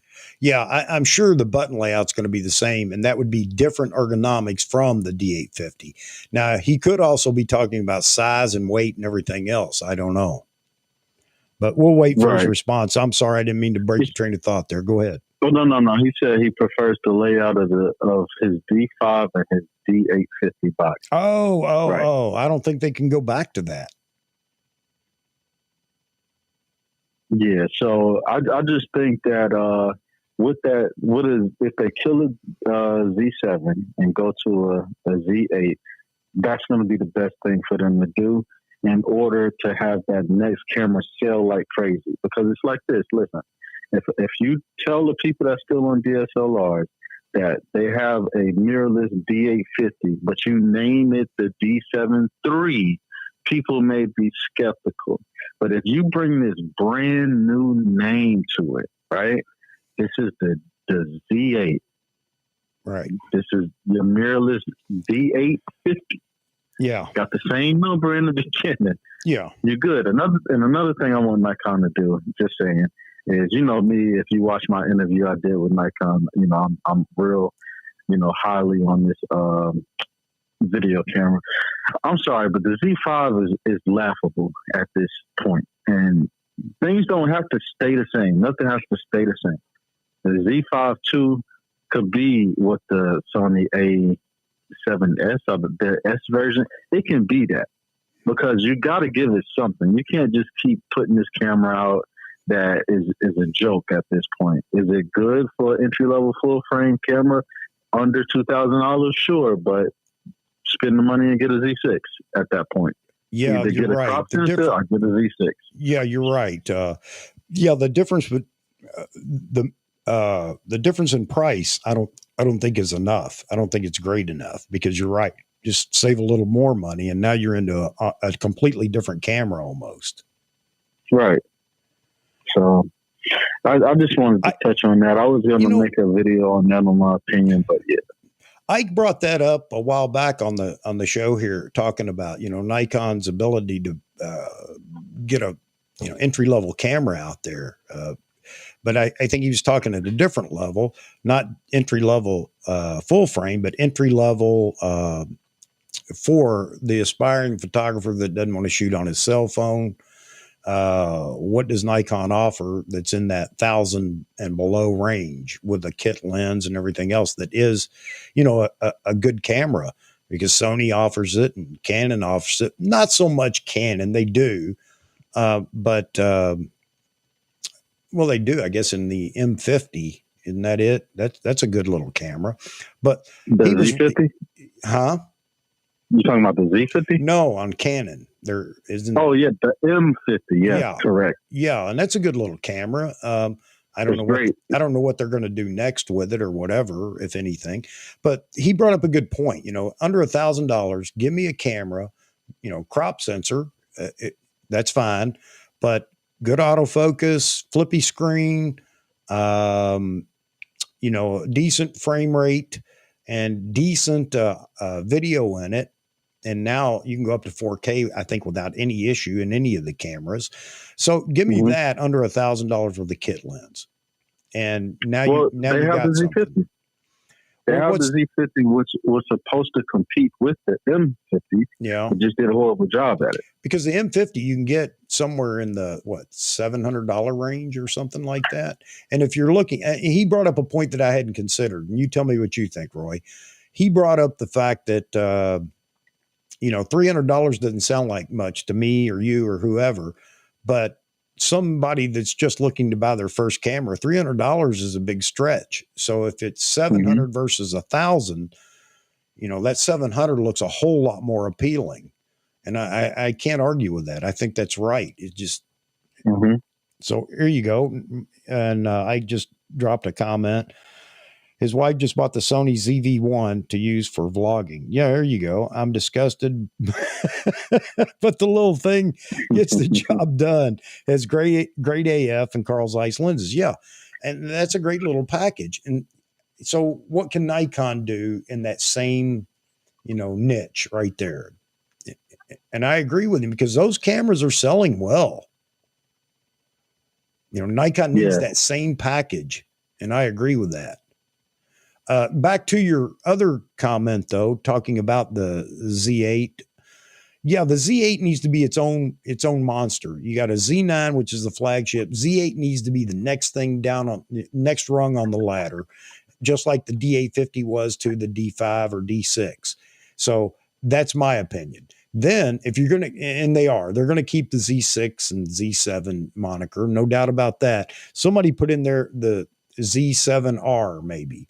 I know they're not going to mimic Sony, but they could do Z7X, Z or whatever. Yeah, absolutely, they could do that. But what is that camera going to bring to the table? Now, where do you go with the Z7? It is a large, high megapixel camera, which is good. So the aspiring portrait photographers out there can, get into a great portrait camera at a cheaper price. Keep it down around the 2,500 to 3,000 maximum range. Bring it down a little bit. Put the Z8 in that slot that competes with the same cameras that have been beating us up for a long time. Again, the Z7S3, Z7 IV, and R5. Let that Z8 be that model. And it's going to go for more money, obviously. But now you've got a What's more money? system. Yeah, it's worth more because it's going to No, what's more money? Like, give me your price point. Somebody had put on here, and I agree with it. You know, keep it in the $3,500 to $3,800 range, and you're right there with. That's the problem. Well, that's right there with the R5 and the Z7 S3 and so on and so forth. Then you got the Z7 that competes with all the underlings that Sony and Canon have, but it's still a higher end camera than the starter full frame camera, if you will. Okay, so basically what we just spoke about with the Z5 and the Z6 is essentially what you will be doing to the Z7. Now, I paid $3,500 for my Z7. I know you did. Because I didn't buy body only. Actually, I did buy body only, but it was out of stock and I got it from eBay and I just paid it. But anyways, $3,500 I think is with a kit length. So if you put a Z8 just $800 more and it's blowing the Z7 out the water, and you essentially just did what the Z6 did to the Z5. No. What's the point of buying the Z7? No, you're right. And this is something that, I mean, man, we're talking market strategy here, and it's tough, especially in this day and time. But you're absolutely right. Then the price has to be different on the Z7 than what it initially came out as. But, I don't know. You don't have the room in the naming convention to just get rid of Z7 and fill it with another body. Well, you can. You can, because they got rid of the D90. That was the D80 and the D90, and it moved to the 7,000 all of a sudden, but it was the same. What is it? Yeah, 7,000. Yeah. It moved to the 7,000. But you don't have that. D9. You don't have that ability with the Z naming convention. You got 9 numbers to deal with, 9 digits to deal with. So you can't get rid of 7. I mean, well, at least in my opinion, you can't get rid of 7. The 7 is the middle child at this point that just needs a rebrand. In my opinion, I love my 7. I love it to death. But there's nothing wrong with it. Yeah, if they can kill it and rebrand it to be a D850 mirrorless camera and call it the Z8, I'm fine with the kill. Fine with the kill. But that's what I'm talking about. You can, come out with that Z8. Man, all kinds of things are flying by here, and I want to get in here and get their take on it too. You can build the Z8, which is what the Z7, and everybody will argue yes or no, what the Z7 could have been. They just didn't have the technology yet. Nikon just didn't have that last bit yet. But you can make the Z8 that camera. Then what are you going to do with the Z7? You can't just get rid of the 7. But can you make it? Okay, well, here you go. Here's an idea. Make the Z8 the powerful do-all mini Z9 that, everybody wants, because everybody wants what the Z9 does. And you're not going to get everything, so don't get me wrong here. But that mimics the Z9, well, okay? It gives you the majority of what the Z9's doing. And keep it in that $3,500 to, $3,900 range, somewhere in there. Okay. Take the Z7 and do what Canon did. Even what Nikon did with the D800 and the D800E. I don't mean exactly what they did, but you can have 2 versions. But now the Z7 goes to that 100 megapixel camera that everybody's screaming for. And let that become the R version, like Canon, You see what I'm saying? Make that the R version, Z7R, not R. They'll have to figure something out, but make that the high megapixel camera. And everybody gets mad because now they got about 2 cameras. I'm sorry, go ahead. That would be innovative. Yeah. Do you think that Nikon needs to innovate right now? Yeah, I do. I mean, maybe I think that no matter what, the Z8 or whatever that camera is, whatever they call it, the next full frame prosumer body like the D850. I'm not saying steal from the D850. My point is that it fills that same gap. I think that it's going to have something new in it that the Z9 doesn't have. It sounds crazy, but I think technology is taking a big leap right now. And I think Nikon's going to continue down that path. It's not going to outshine the Z9 because it's going to be limited in, some of the functions, but I think it'll have something new in it. It could be nothing more than a new EVF. I want to bring up what Mike Farwell just said. Farwell, I'm sorry. Yep. He said Z8 no more than 3,000. Anything higher, just buy a Z9. Now, I would agree if you say in the 3,000s. Yes, I agree, and that's it. And that's the thing. So if you have a Z7, which is in the 3,000s, you have a Z8, and you try to put it in the 4,000s, it's a wrap. Unless somebody just really hates the battery grip of the Z9. It's a wrap. You might as well just buy the Z9 at that point for the extra 1,000 for everything that it's going to get. If you price that camera between $3,500 and $3,800, there's a huge leap in money to go to the Z9. I agree with that. That's why I said the 4,000. Yeah, I agree. Yeah, in the 3,000s, I agree with you. Yeah, I agree with you, Mike. I think in the 3,000s is that's good. But if you go from anywhere from 4,000 to $4,999, get a Z9. That's all I'm saying. But I mean, the money we're talking right now, then what do you do with the Z7? You kill it. Yeah, you don't have a choice. The Z8 has got to cost as much as the Z7 cost initially. Right. It has to.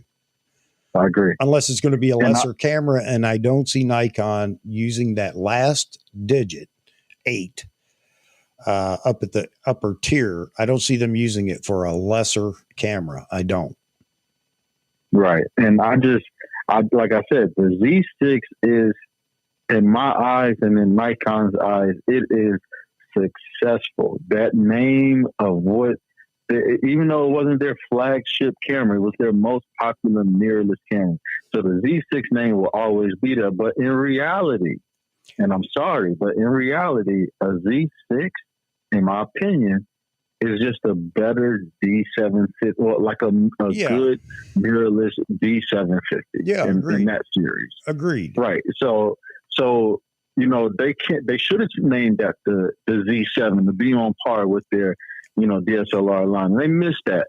But you don't kill the Z6 name to make something else. You keep that because that name is respected. If you shoot Nikon, you respect the Z6 line because it is what carried the mirrorless part, at least what we have so far until that Z9 came. But like I said, the Z7, which is my camera, it's the only camera I shoot with. I only use my Z6 for video. It is the camera I shoot with. Mm-hmm. I'm fine with you killing that name and replacing it with something else. I'm fine with that, but you don't kill the Z6 name. You bring up a good point. Maybe if we could line these cameras up, just like you said, the Z6 with the D750, and find everybody's partner, if you will, in the DSLR line that may make it boy, there's some good English that may help us to really visualize what we're talking about, because it is difficult. And then when you try to assign prices to it, it's hard. It's where are we going to go with the prices? But Nikon shocked everybody with the Z9, and this is what makes this even more difficult. They shocked us with that price on the Z9. I think everybody agrees on that.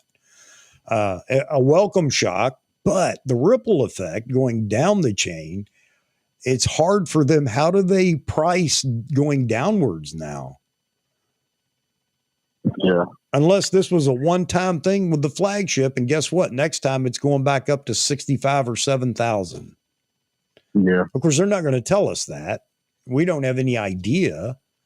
So I'll tell you what will tell us when that Z8 does drop, if it is that prosumer body, and I use D850 is just the easiest comparison, but if it is that body, And depending on what they price that at is going to tell us what the next flagship's going to cost. Yeah. It's just like I run into this all the time when I'm with when I'm somewhere where somebody uses a Nikon and they see my camera and they're like, "Oh, that's the Z." And, you gotta look. You gotta look to see exactly what it is. Now, the Z5 doesn't have the top screen, if I'm not mistaken, right? So the screen you look at the top, right. The Z5 doesn't have that, right? Right. All right. The Z6, the Z7, identical. You pull a Z9 out, you know the difference. You do not know the difference between the Z6 and the Z7 II. Kill it. Just kill the Z7 II. Make it its own body. Make it its own brand. Because the Z7, in my opinion, is just a Z6 bigger brother. It just gives you more megapixels. Nah, let's add some more stuff to it. Let's make this camera stand out. That's all I'm saying. Let's just.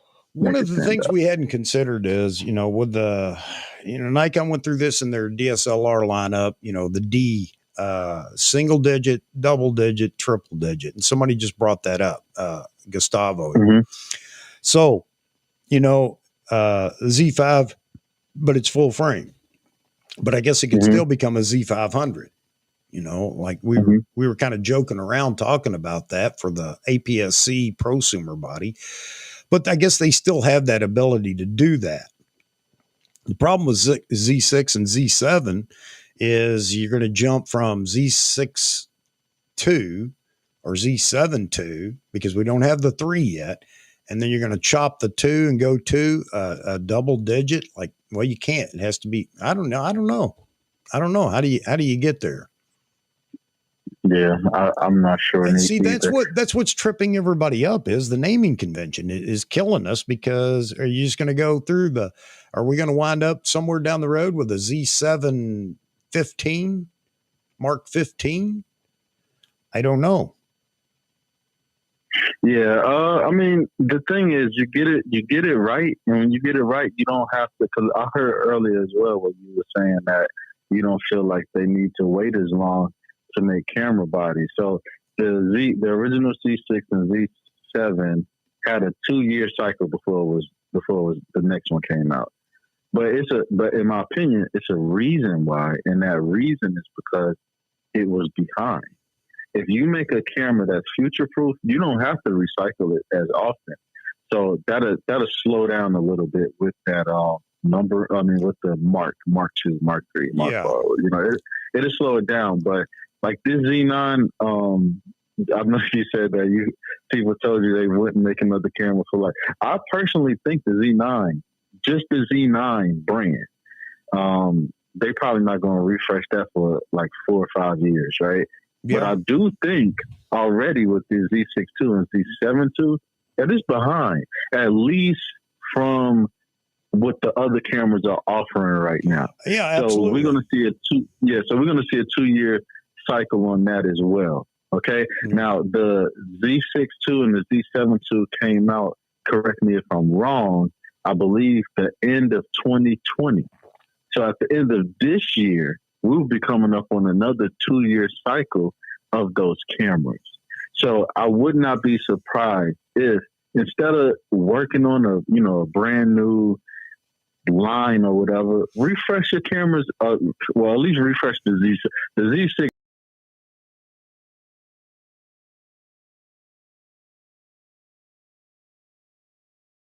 process of the Z9, which is supposed to be 10 times faster than this, to make it 5 times faster. It don't got to be 10 times. Make it 5 times faster. Yeah. And give us the stack sensor. Give us, the stuff like that. No, you're right. But I will argue that Nikon has to fill that gap.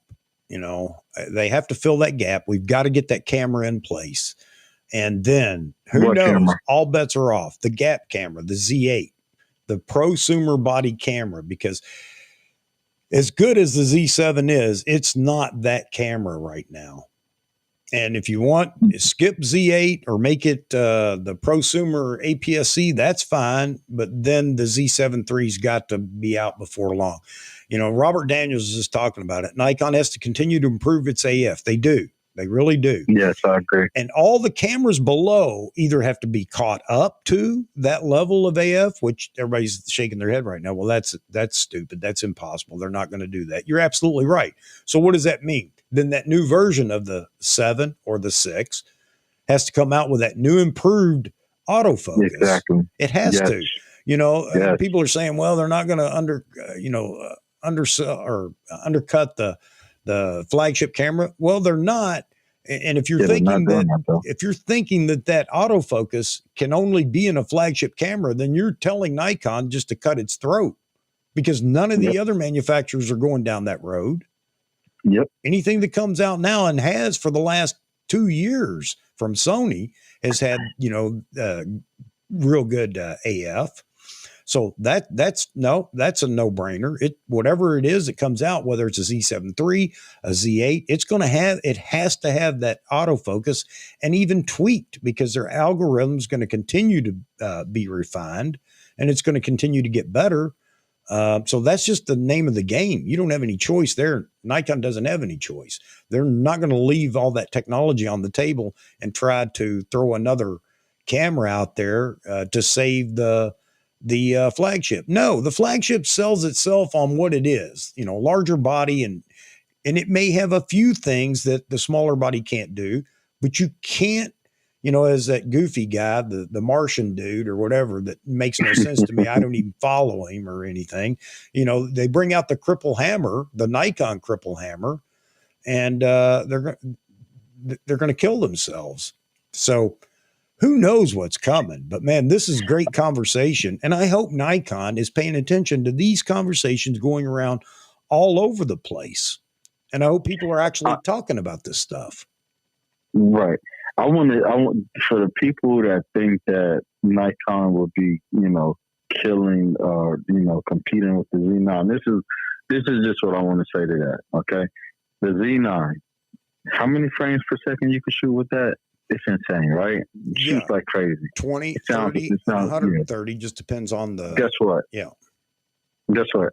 When it comes to that, I don't need that in the camera. Right. There's so many things that you can give us without giving us a lot of those things that certain people need. I don't shoot sports. I don't shoot wildlife. Right. So all of those extra things, take them out of the camera. You will never compete with a Z9, and the reason why is because some people need that extra stuff that the Z9 have. Agreed. And that's the route that they have to go. Agreed. But some people don't need it. So for me to just, if I had a wife and I had one kid and I was like, listen, all I need is a 3-bedroom house. And on the market, it was only 12-bedroom houses. I'm supposed to pay all of that just because it's there? No, it's a market for everybody. That's why you have different type of houses. You got 3-bedroom, 4-bedroom, 2-bedroom, 1 bath, 1.5 bath. It's a market for every single person. Yeah. You don't have to. Well, no, you're absolutely right. And you bring up another good point that I hate hearing from people. It's just a constant barrage of, I want that camera in a pocket size and I want it for $5,000 less. You're right. And instead of doing that, manufacturers make cameras that are all over the place, and you got to decide, do I want high megapixel or high frame rate?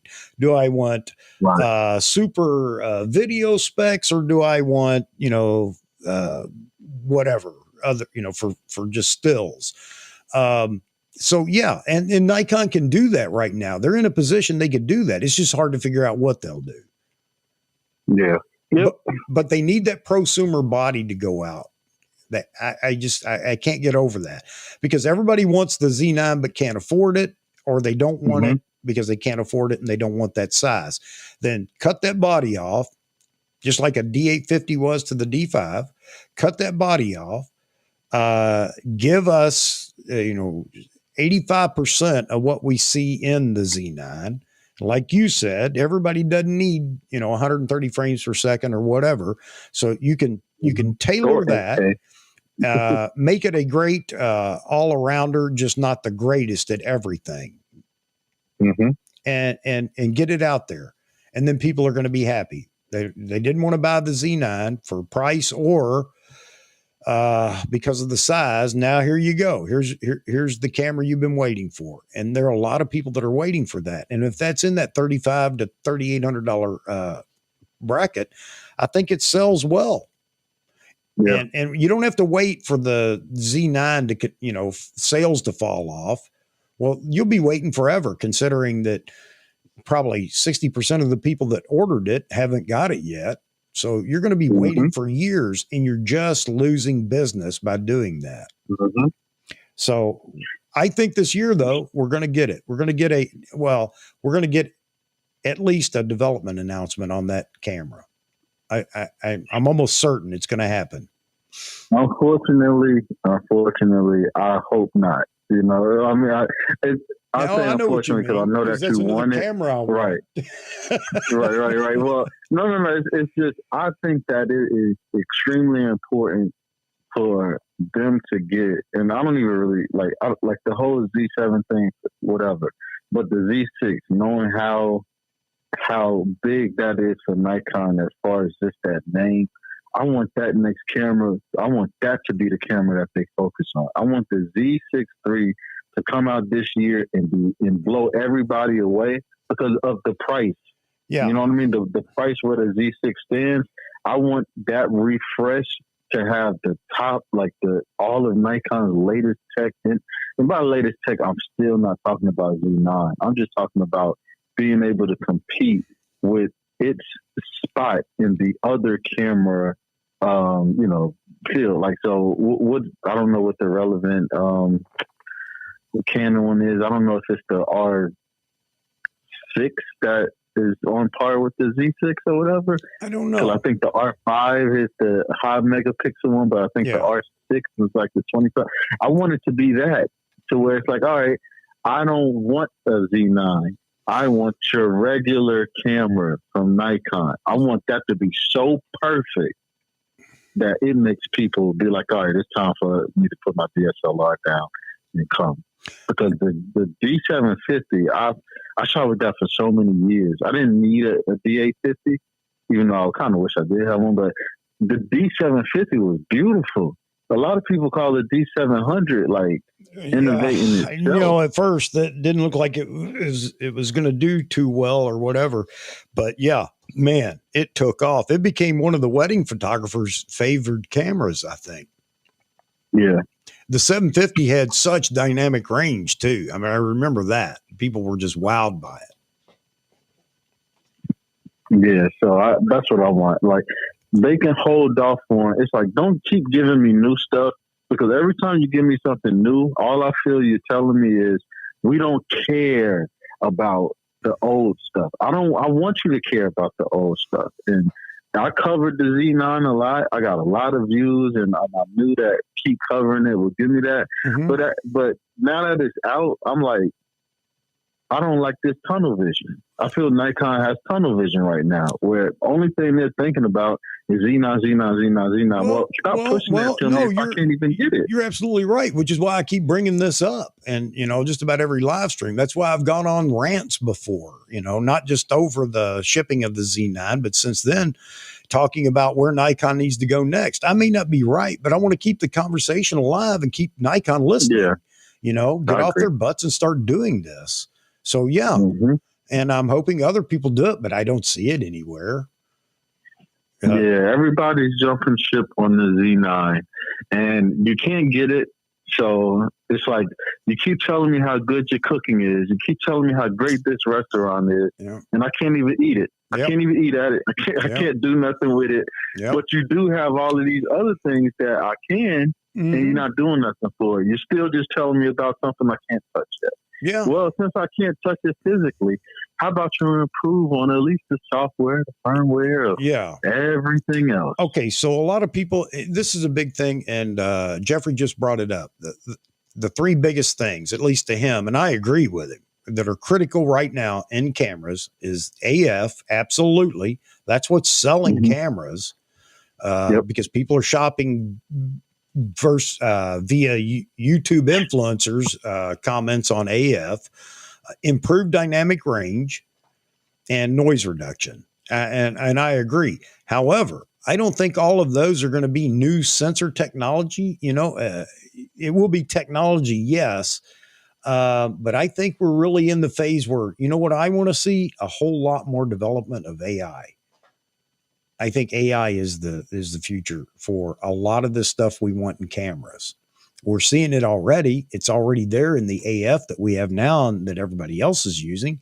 That's all. It's not all, but I mean, it's a lot of AI technology in there for all these different focus subjects.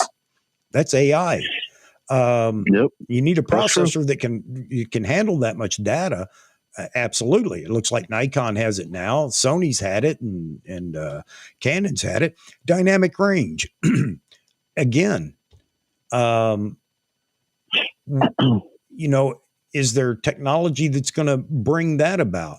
So we've got software right now that will, do a fantastic job eliminating noise, aftermarket software. Topaz Labs is knocking it out of the park with their denoise. It is good. And, people that say it isn't really haven't used it or tried it or whatever, but it is good. It will bring a very, very noisy photo back to life. That's all AI. That's all software. Why can't we get that in a camera body? Guess what? Then you don't care. What's ISO? Right. You just keep it in the boundaries where the camera AI software, denoise software can handle it. And it expands that range tremendously. Is that going to be the next tech? We don't know. That could be what's coming up next. Yeah. As far as they could put something like that in the camera, because there's a whole retouch menu in Nikon cameras that people just don't even go to. So the thing about when it comes to Nikon is I just really feel like when it comes to dynamic range, I don't think that, you got to realize Canon actually just got their dynamic range good, because before it was not good. Nikon files are beautiful. I have no problem with their dynamic range, and I have no problem with their noise. I shoot mostly studio anyway, so my ISO is pretty low. But autofocus, yes. That's number one. That's the big thing for Nikon that they need to cover. Yeah. But I don't think that they're behind on dynamic range or noise. I don't think. No.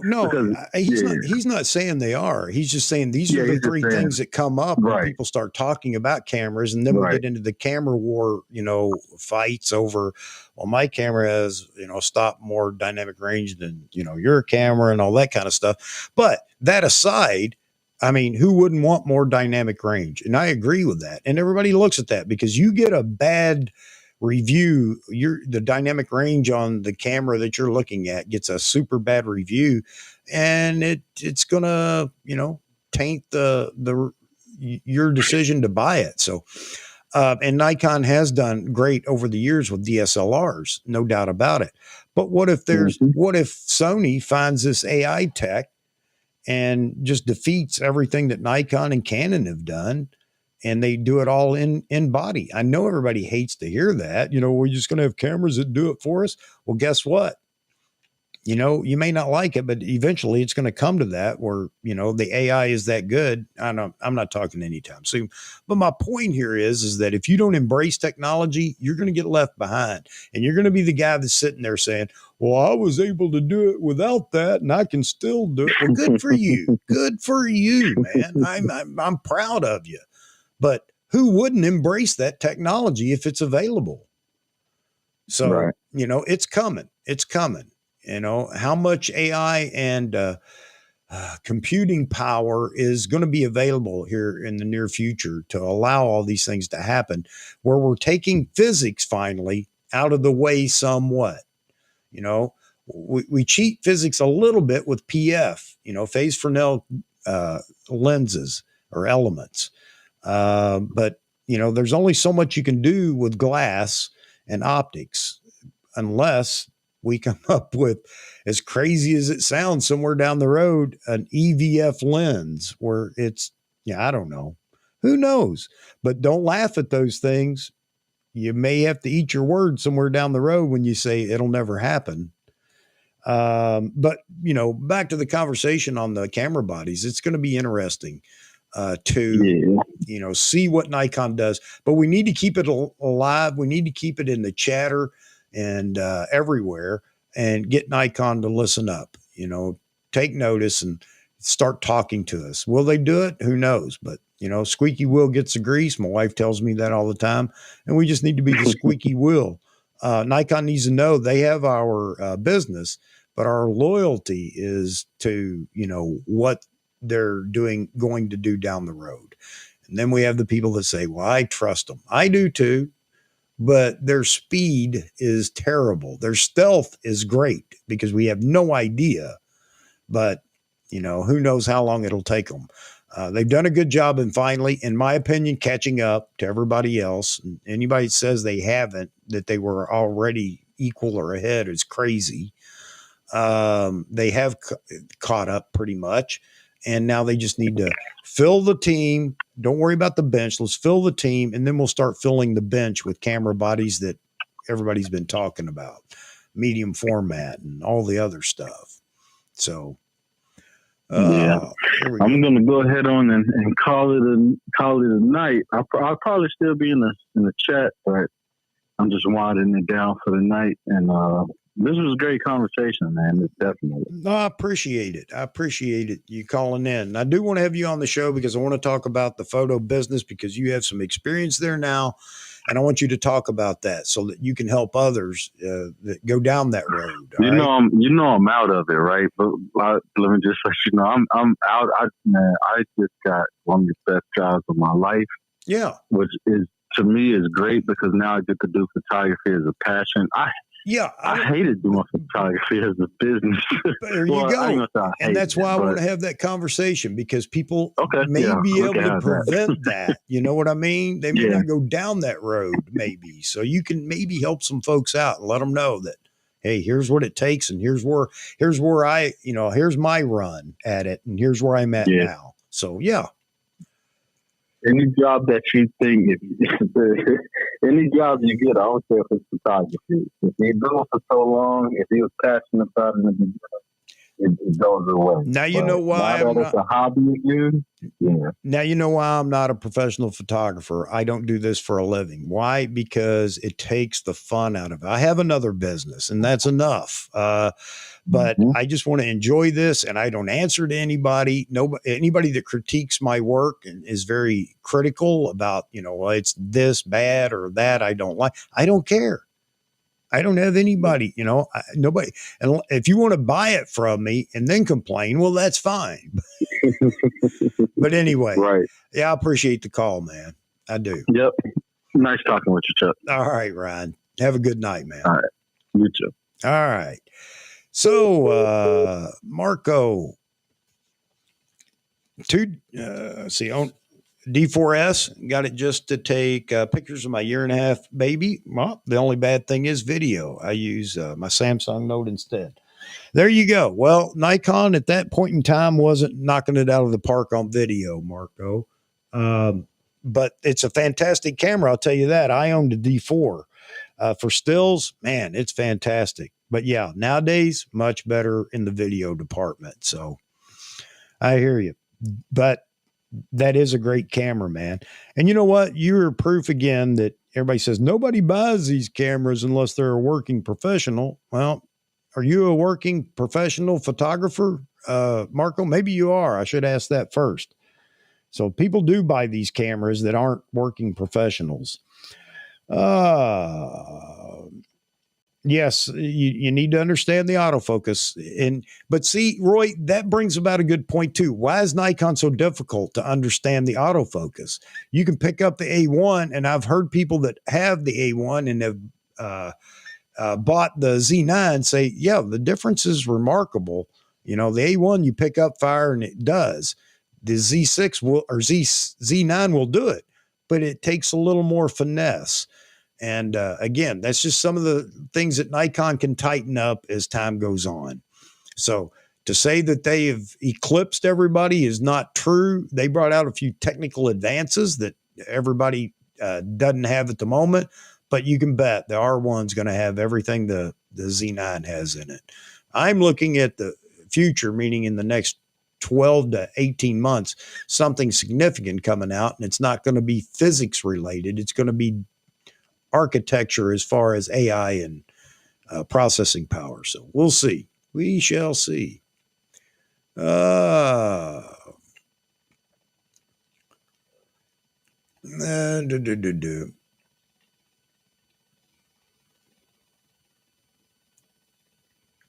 810, 6 frames per second. Yeah. And again, people are going to be, no matter what that camera, let's just say the Z8 will be that camera, the prosumer body that, falls right under the Z9, the flagship camera.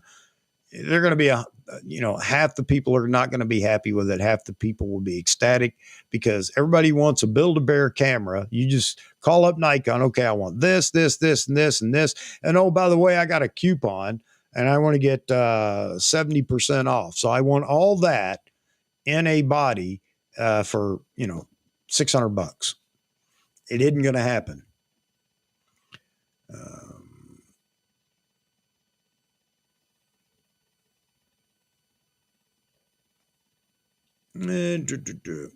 Just uploaded a video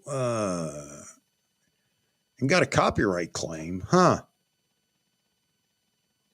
Oh. Man, it's a pain. Yeah, I had one video that had a copyright claim. Believe it or not, it was for a countdown clock. This is 2 years ago when I just started to try to play with this stuff on YouTube.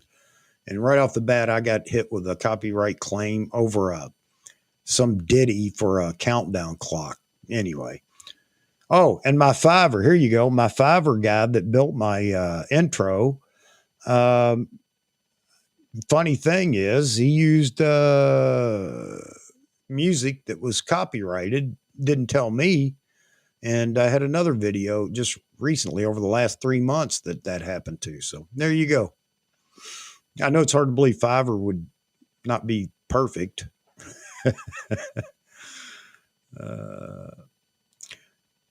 There you go. Marco, got your D4S for memories of your baby. That's great, man. That's great. And it is a fantastic stills camera. No ifs, ands, or buts about it. But if you want video, much, much better cameras now. The mirrorless cameras are fantastic. Even the ZFC, the ZFC is great for stuff like that. Well, shoot. I mean, who we kidding? Your iPhone 13 does a real good job. But as far as mirrorless cameras go, yeah. And everybody has a version, Sony, Canon. But if you want to stay in the Nikon line, that ZFC is fantastic. Video too. Here we go. Hadn't heard global shutter in a while. Sensor. But the problem with global shutter is I'm not smart enough to really go down this because that has to do with lens as well. And you know what? My Z9, I know, come on, Roy, you got to admit, how much do you see, rolling shutter do you see in the Z9? I'm not doing Netflix specials or cinematic movies or indie films. And I don't even know if it would even bother me, considering that Netflix and some studios are actually using black magic for B-roll in movies and things. And so I don't know. I don't know if I'm going to jump on the bandwagon of let's make this happen. I think they're getting close to it with what they have. There you go. I hear you, Mosman. I have a Z9 and people look at me like, well, why would you get one? You're not a working pro. You're not a professional. Well, first of all, let's look up the word profession. It's how you make money, something that you do, a skill that you have, and it earns money. I don't earn any money, so I'm not a professional. You get lost in that title. Somebody that shoots one wedding a year or a month for $300, he's a professional. No, he's not. I'm sorry to say. Mr. Ike, gonna have to rent the A1 and put it against the Z9. Yeah, that's a good idea. I mean, you know, you can't take away from the A1. It's as far as function. Okay, I don't like the ergonomics either, even though it's better than, you know, the old, as Nikon would say, PlayStation controller cameras, because that's what they seem like to me as well. Da, da, da, da. Yeah, you got to watch those Fiverr guys. I've seen a couple of videos where people say, I sent my footage to Fiverr just to see how they would edit. And some of them are hilarious. Oh. Yeah, here you go. You're absolutely right, Robert. It will set a new record, but the price will place it out of the range for most people. You're absolutely right. You know, there's no doubt Canon's, when the R1 does roll out, you notice they're taking their time. They're taking notes. They didn't get in a hurry. They rolled out the R3. Sports shooters got something, keeps them happy. Fanboys got something to brag about, although they're nothing compared to Sony. I wouldn't compare them to Sony. But anyway, yeah, the R1's going to be a killer camera. I think that the next version of the Z9 will be as well. So they're going to start leapfrogging each other. This is what happened, you know, with DSLRs over the years.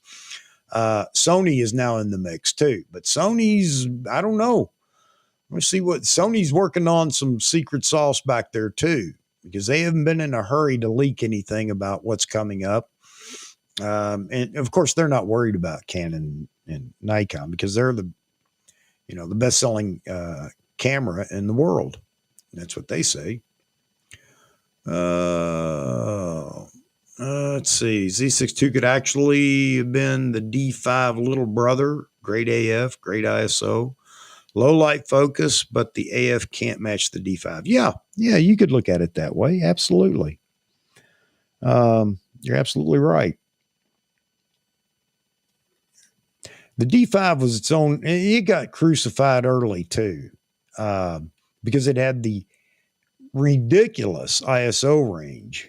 But I got to tell you, if you were operating up in the Netherlands of ISO, that camera rocked compared to everybody else. Okay.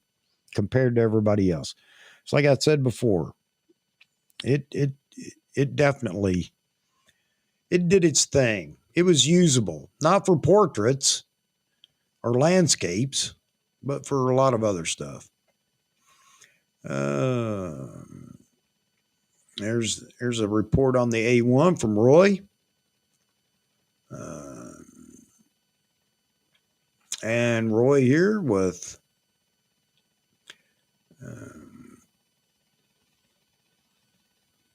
let's see.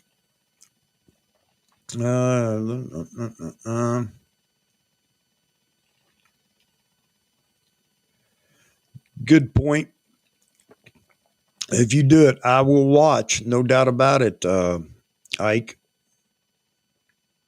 It would be nice to see a real heads up from somebody that knows the Nikon better, because most of the reviews have been done by people that know the Canon or the Sony better. And I'm not saying that they cheat. I'm just saying your knowledge of a camera body definitely helps in reviewing. So that said, I look forward to it if you do it, Ike.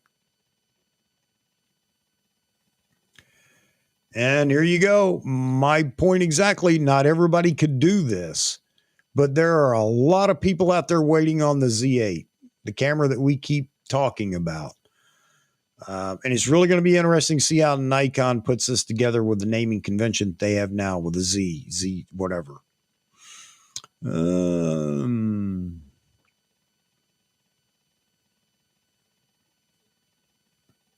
You know, you say that, Roy, and I was hoping to have Frames on here tonight because he bought an A7 IV.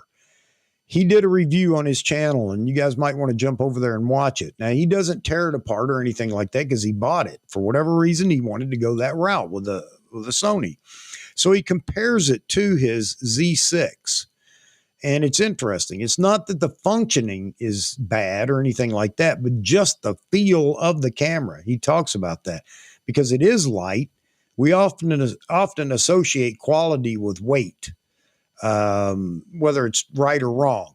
But he said it is light and it does feel plasticky or something. It doesn't feel like his Z6. It's not as robust feeling. Doesn't mean it isn't. It just doesn't feel as robust. So interesting review that he does. He's pretty honest with it. Well, not pretty. I can't. That's terrible to say that, isn't it? He's honest with his review. It's interesting. I'd hoped he'd be on here tonight to expound on that and talk to us all about his findings, because he's had it for, I don't know, a month or so, or maybe a little longer. It'd be interesting. Oh, this is interesting. All right. Noise, better than the Z7, not as good as the Z9. Well, you know what? And that makes sense because, newer technology. All right, man, we're up to 2 hours and 19 minutes. We've had a good run tonight for not having a guest.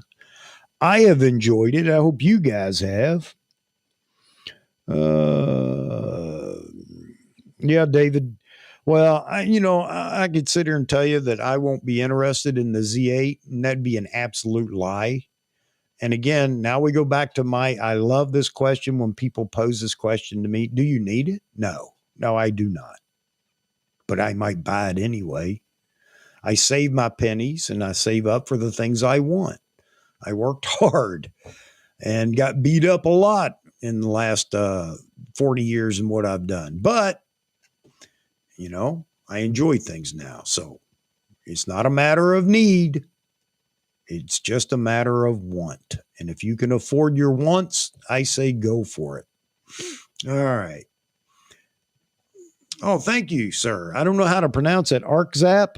Oh, well, that makes sense, doesn't it? Arc, you get zapped. Okay. All right, man. I appreciate that. And I'm hoping to continue to build on this. No, they hadn't had enough. Hang on just a second. Let me grab the earphones. All right. Hello.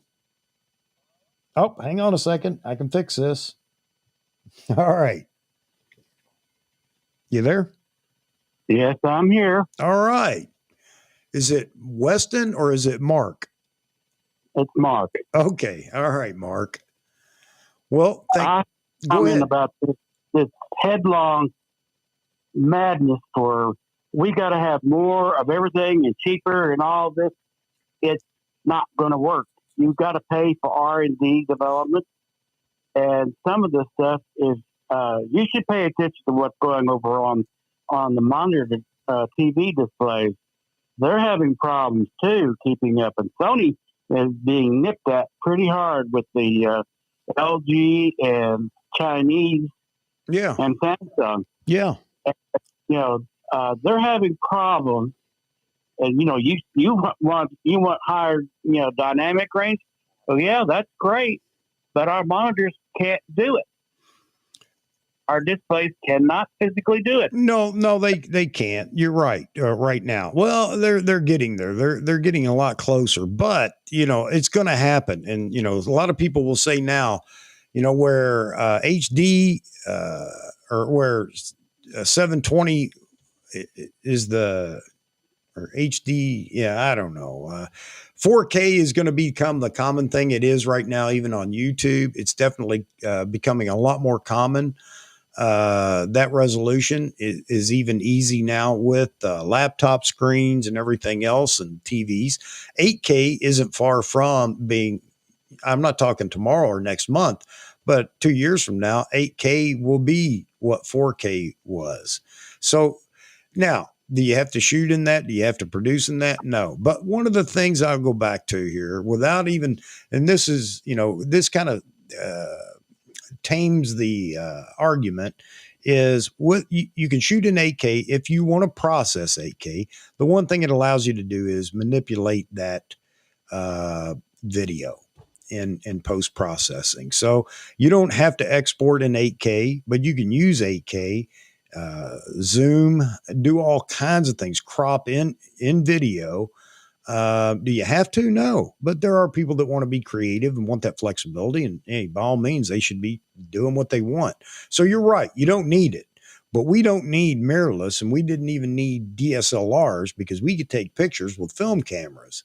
But it's so nice when all this technology kicks in and we get to use it all. Dynamic range.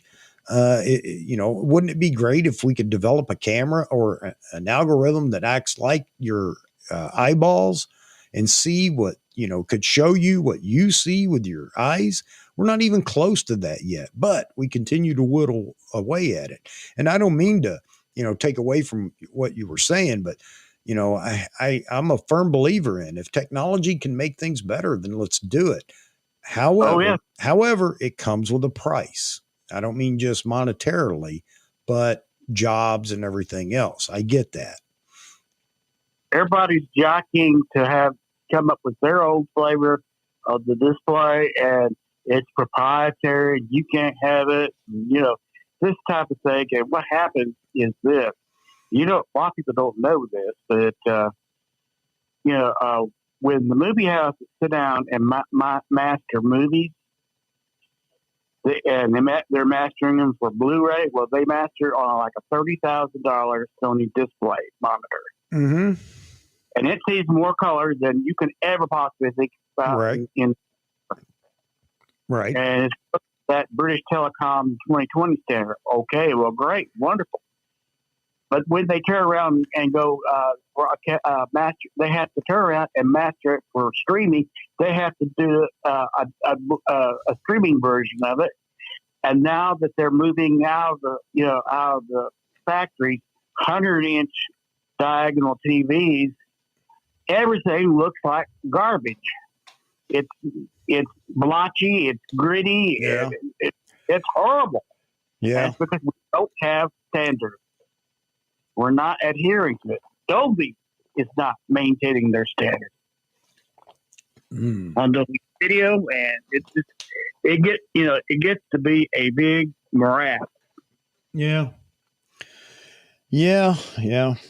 But I still go along with, if technology and the cameras is going to continue to march forward, well, we really don't have any choice now, do we? I mean, we're not going to be able to make the manufacturers do anything. If that were the case, we wouldn't be having this conversation. We'd all be writing emails to, Nikon or whoever.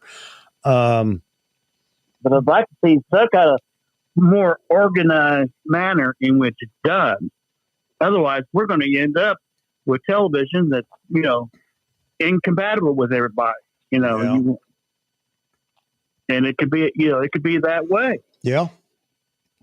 Yes, sir. I've seen so many format wars go on, and it's just, nobody wins. Yeah. Yeah. Well, no, I agree. And it's like, I think Nikon is sitting on a gold mine with their format thing, and I think it's great that they could do, that with that Z mount. They should be offering that macro that can do, you could flip a switch, go to 200, so that you could have greater distance between you and the subject. Not necessarily that you get any closer, but just have more distance between you and the subject, because sometimes the subjects can be rather dangerous. Yeah. Nope, you're right. And that, there was always, it's been a glowing, statement made about the 200 macro. Well, it hasn't been made in years, and and updated. So I think it would be a real slick little trick by Nikon to come out with 100 millimeter 105 and then throw the switch and you got a 2X. Yeah. Drop that in and everything. And they would, that 105, by the way, has, Matt Irwin has said, of all the lenses he's tested in Z, that has a painterly quality in its rendition. Yeah. So you could consider that for not only just for macro, but also portrait. Yep.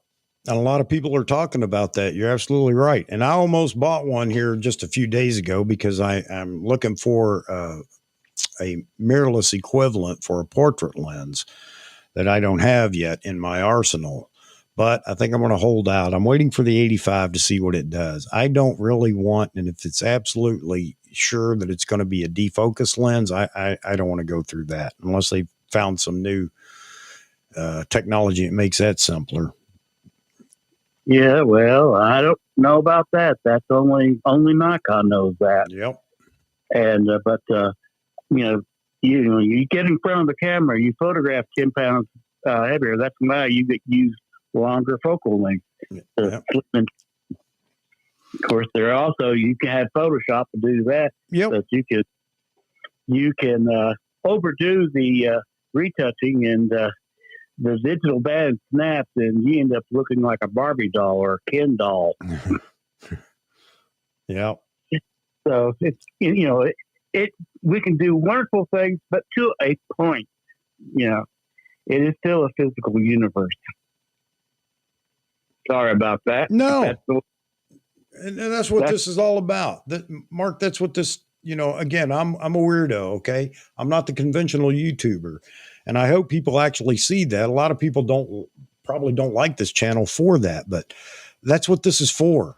Us to get in here in a big round table and just hash all this stuff out, talk about it, argue with each other a little bit. That's nothing wrong with that. Agree and disagree. So with infrared film, and I did it with a flash that was infrared filtered, and I also started using flashlight, and I painted, elements in the landscape to get what I want. And I got some incredible pictures for it. No, you're absolutely right. And that's something else I like to talk about here is creativity. Don't be the stodgy old guy that's, checking the rule of thirds. I mean, agreed. All these things that have been developed over the years definitely helped improve photography and whatever, but break the rules, be creative, do something nobody else is doing. And then you've got something, when people look at something and go, oh, wow, I just love looking at this. So light painting and things like that. Learn the rules, and then you know when to break the rules. Yeah, you're right. You need to know. And I preach that about lighting all the time. Know the basics, and then you're ready to move on and have a good time just experimenting. Yeah. And breaking those rules. This is where, I come from. And like I said, I've handled everything from a Polaroid Spectra. I took a class with William Cliff, the landscape photographer. Boy, that was an incredible experience there. Yeah. All large, and you just after a morning looking at case prints, you just felt like you were just sated, and with looking at images and everything, and then you go out and do photographing. And yeah, I come from, in desolate West Texas, and I'm used to editing out the environment. In some places were just so pretty, postcards in New England. I had trouble with that. Yeah. Because it was just, I could make so many cliched pictures that, it wouldn't work. Right. Right. So I had to be very careful about what I took, Right. And everything. But I've handled everything from Polaroid Spectra, 35 medium format, and 8x10 large format. Wow. So yeah, I've done it. Yeah. And then this horrific house fire destroyed basically, Nikon Z and Leica R lens. It was a puddle of glass on the floor. Hey, Mark, what do you shoot primarily now? I'm guessing just, for fun or whatever, but I mean, what is your thing to go shoot? I like landscape. I'm more of a landscape photographer. I really got started, believe it or not, photographing oil field cores that come out of the ground. Okay. West Texas. We did daylight and ultraviolet fluorescence photography. Okay. And and film at that time was a bad child. It did not like to respond very well. Right. You had to make it behave well. It was in a certain thing, but sometimes we would get in situations where we would be taking a daylight picture, okay, and it looked and we take it with batch spot film, Kodak gray card, and Macbeth sticker. So that's what got you manual interested. That's what got you interested in IR photography in the digital world, I guess. Yeah, and so we did all that stuff, and we would have what we call a phenomenon called subject failure, where we would put out the core would emit an infrared spectrum of light, and I could take it to the photo finisher, they process it, and then they had apochromatic enlarging lenses, the Bessler MX enlarger, and they would sit there and they get everything perfect on the test shot. Yeah. Go to the next frame where it's just the core and it'd be off. Hey, Mark, as much as I'd love to go down this it sounds very interesting, but I was getting ready to wrap it up and I don't want to cut you off, but I want to see if there's anything else in here. I appreciate you calling, and I know you've called once before. You need to continue to do that, and love having you in here. So, get in the chat as well. I have a technical knowledge out of that as well as artistic, and I go very artistic as well. So okay. I've covered everything from, documentary to commercial work, portrait, personal work, whatever you want, and I've done it. Nighttime photography, just all kinds of crazy stuff. All right. Well, it all led you to where you are now too, I guess. And, that's a good thing. That's a wonderful thing about photography is there's a lot of room for people to spread out and find the niche that, they love best.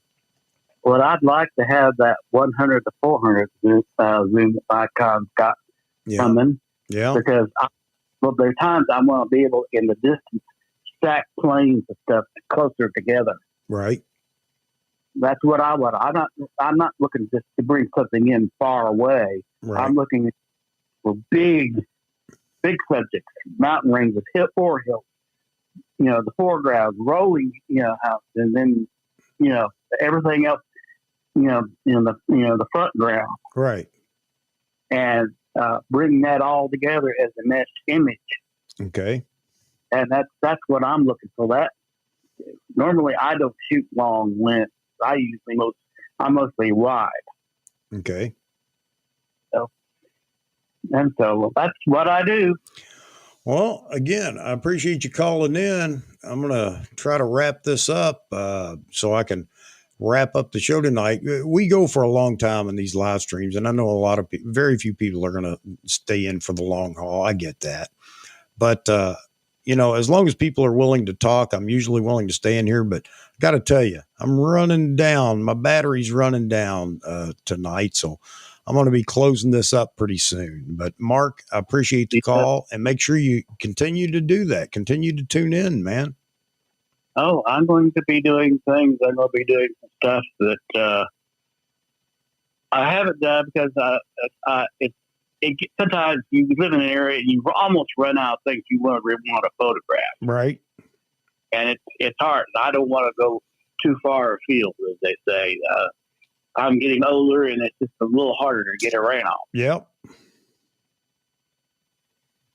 Even though I've got a brand new Gitzo Mountaineer tripod and a really BH40 tripod ball head. Well, that's a nice setup. That is seriously a nice setup. Oh yes, and then it's 2.8 pounds. That's what I like. It's light. Yep. And I look forward to getting out and doing that, but I'm tied up trying to herd cats on getting a house rebuilt. So here we go. All right, Mark, I'm going to let you go. Yeah. Let me get back in here and let me wrap things up here in just a few minutes. But again, thanks for the call, sir. Don't tie yourself up. No, no, I'm gonna begin to wrap things up here shortly. But let me get in here and chat just a little bit more. Again, thanks for the call. And we're on every Wednesday starting at noon Eastern time, and every Saturday night 9 p.m. Eastern. So jump in here, whether well, you see anything advertising it or not, or reminders, I'm here in those two time slots. So I'll have fun storming the castle. all right, sir. Thank you very much. Okay, bye. All right. Have a good evening. Bye-bye. All right, folks.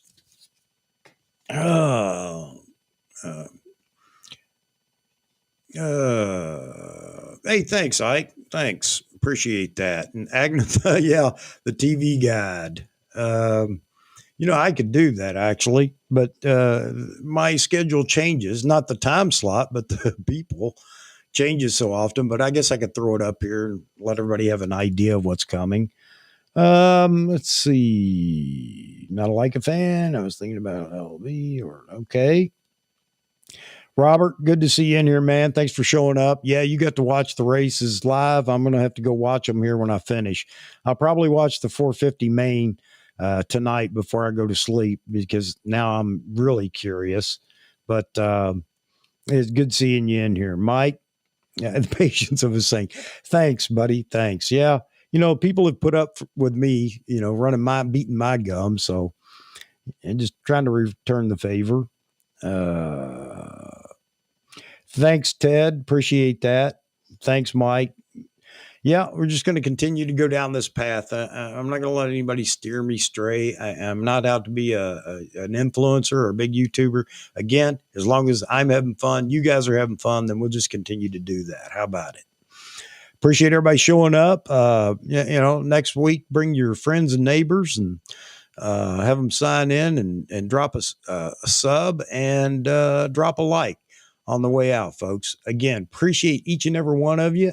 I'm humbled, and I'm not making this up. My wife thinks I'm crazy because I do this, but I'm humbled that you want to be in here just talking about the stuff we talk about.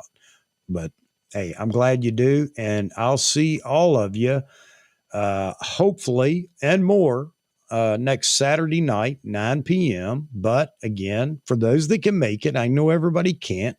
But if you're somewhere where you can just tune in and listen, I mean, what's to see here? You don't have to look at my face if you just tune in and listen like it's a radio show. So on Wednesdays, noon Eastern time, I go live, and who knows what we'll talk about next. But you guys always provide enough topics so we can keep it flowing. Look, we've 2 hours and 41 minutes, and we just started off with one thing, and it led to another. All right, I'm going to quit beating my gums. Again, thank you all. God bless you all. I hope you have a wonderful rest of the weekend. And maybe I'll see you on Wednesday, if not next Saturday night. God bless. Have a wonderful day.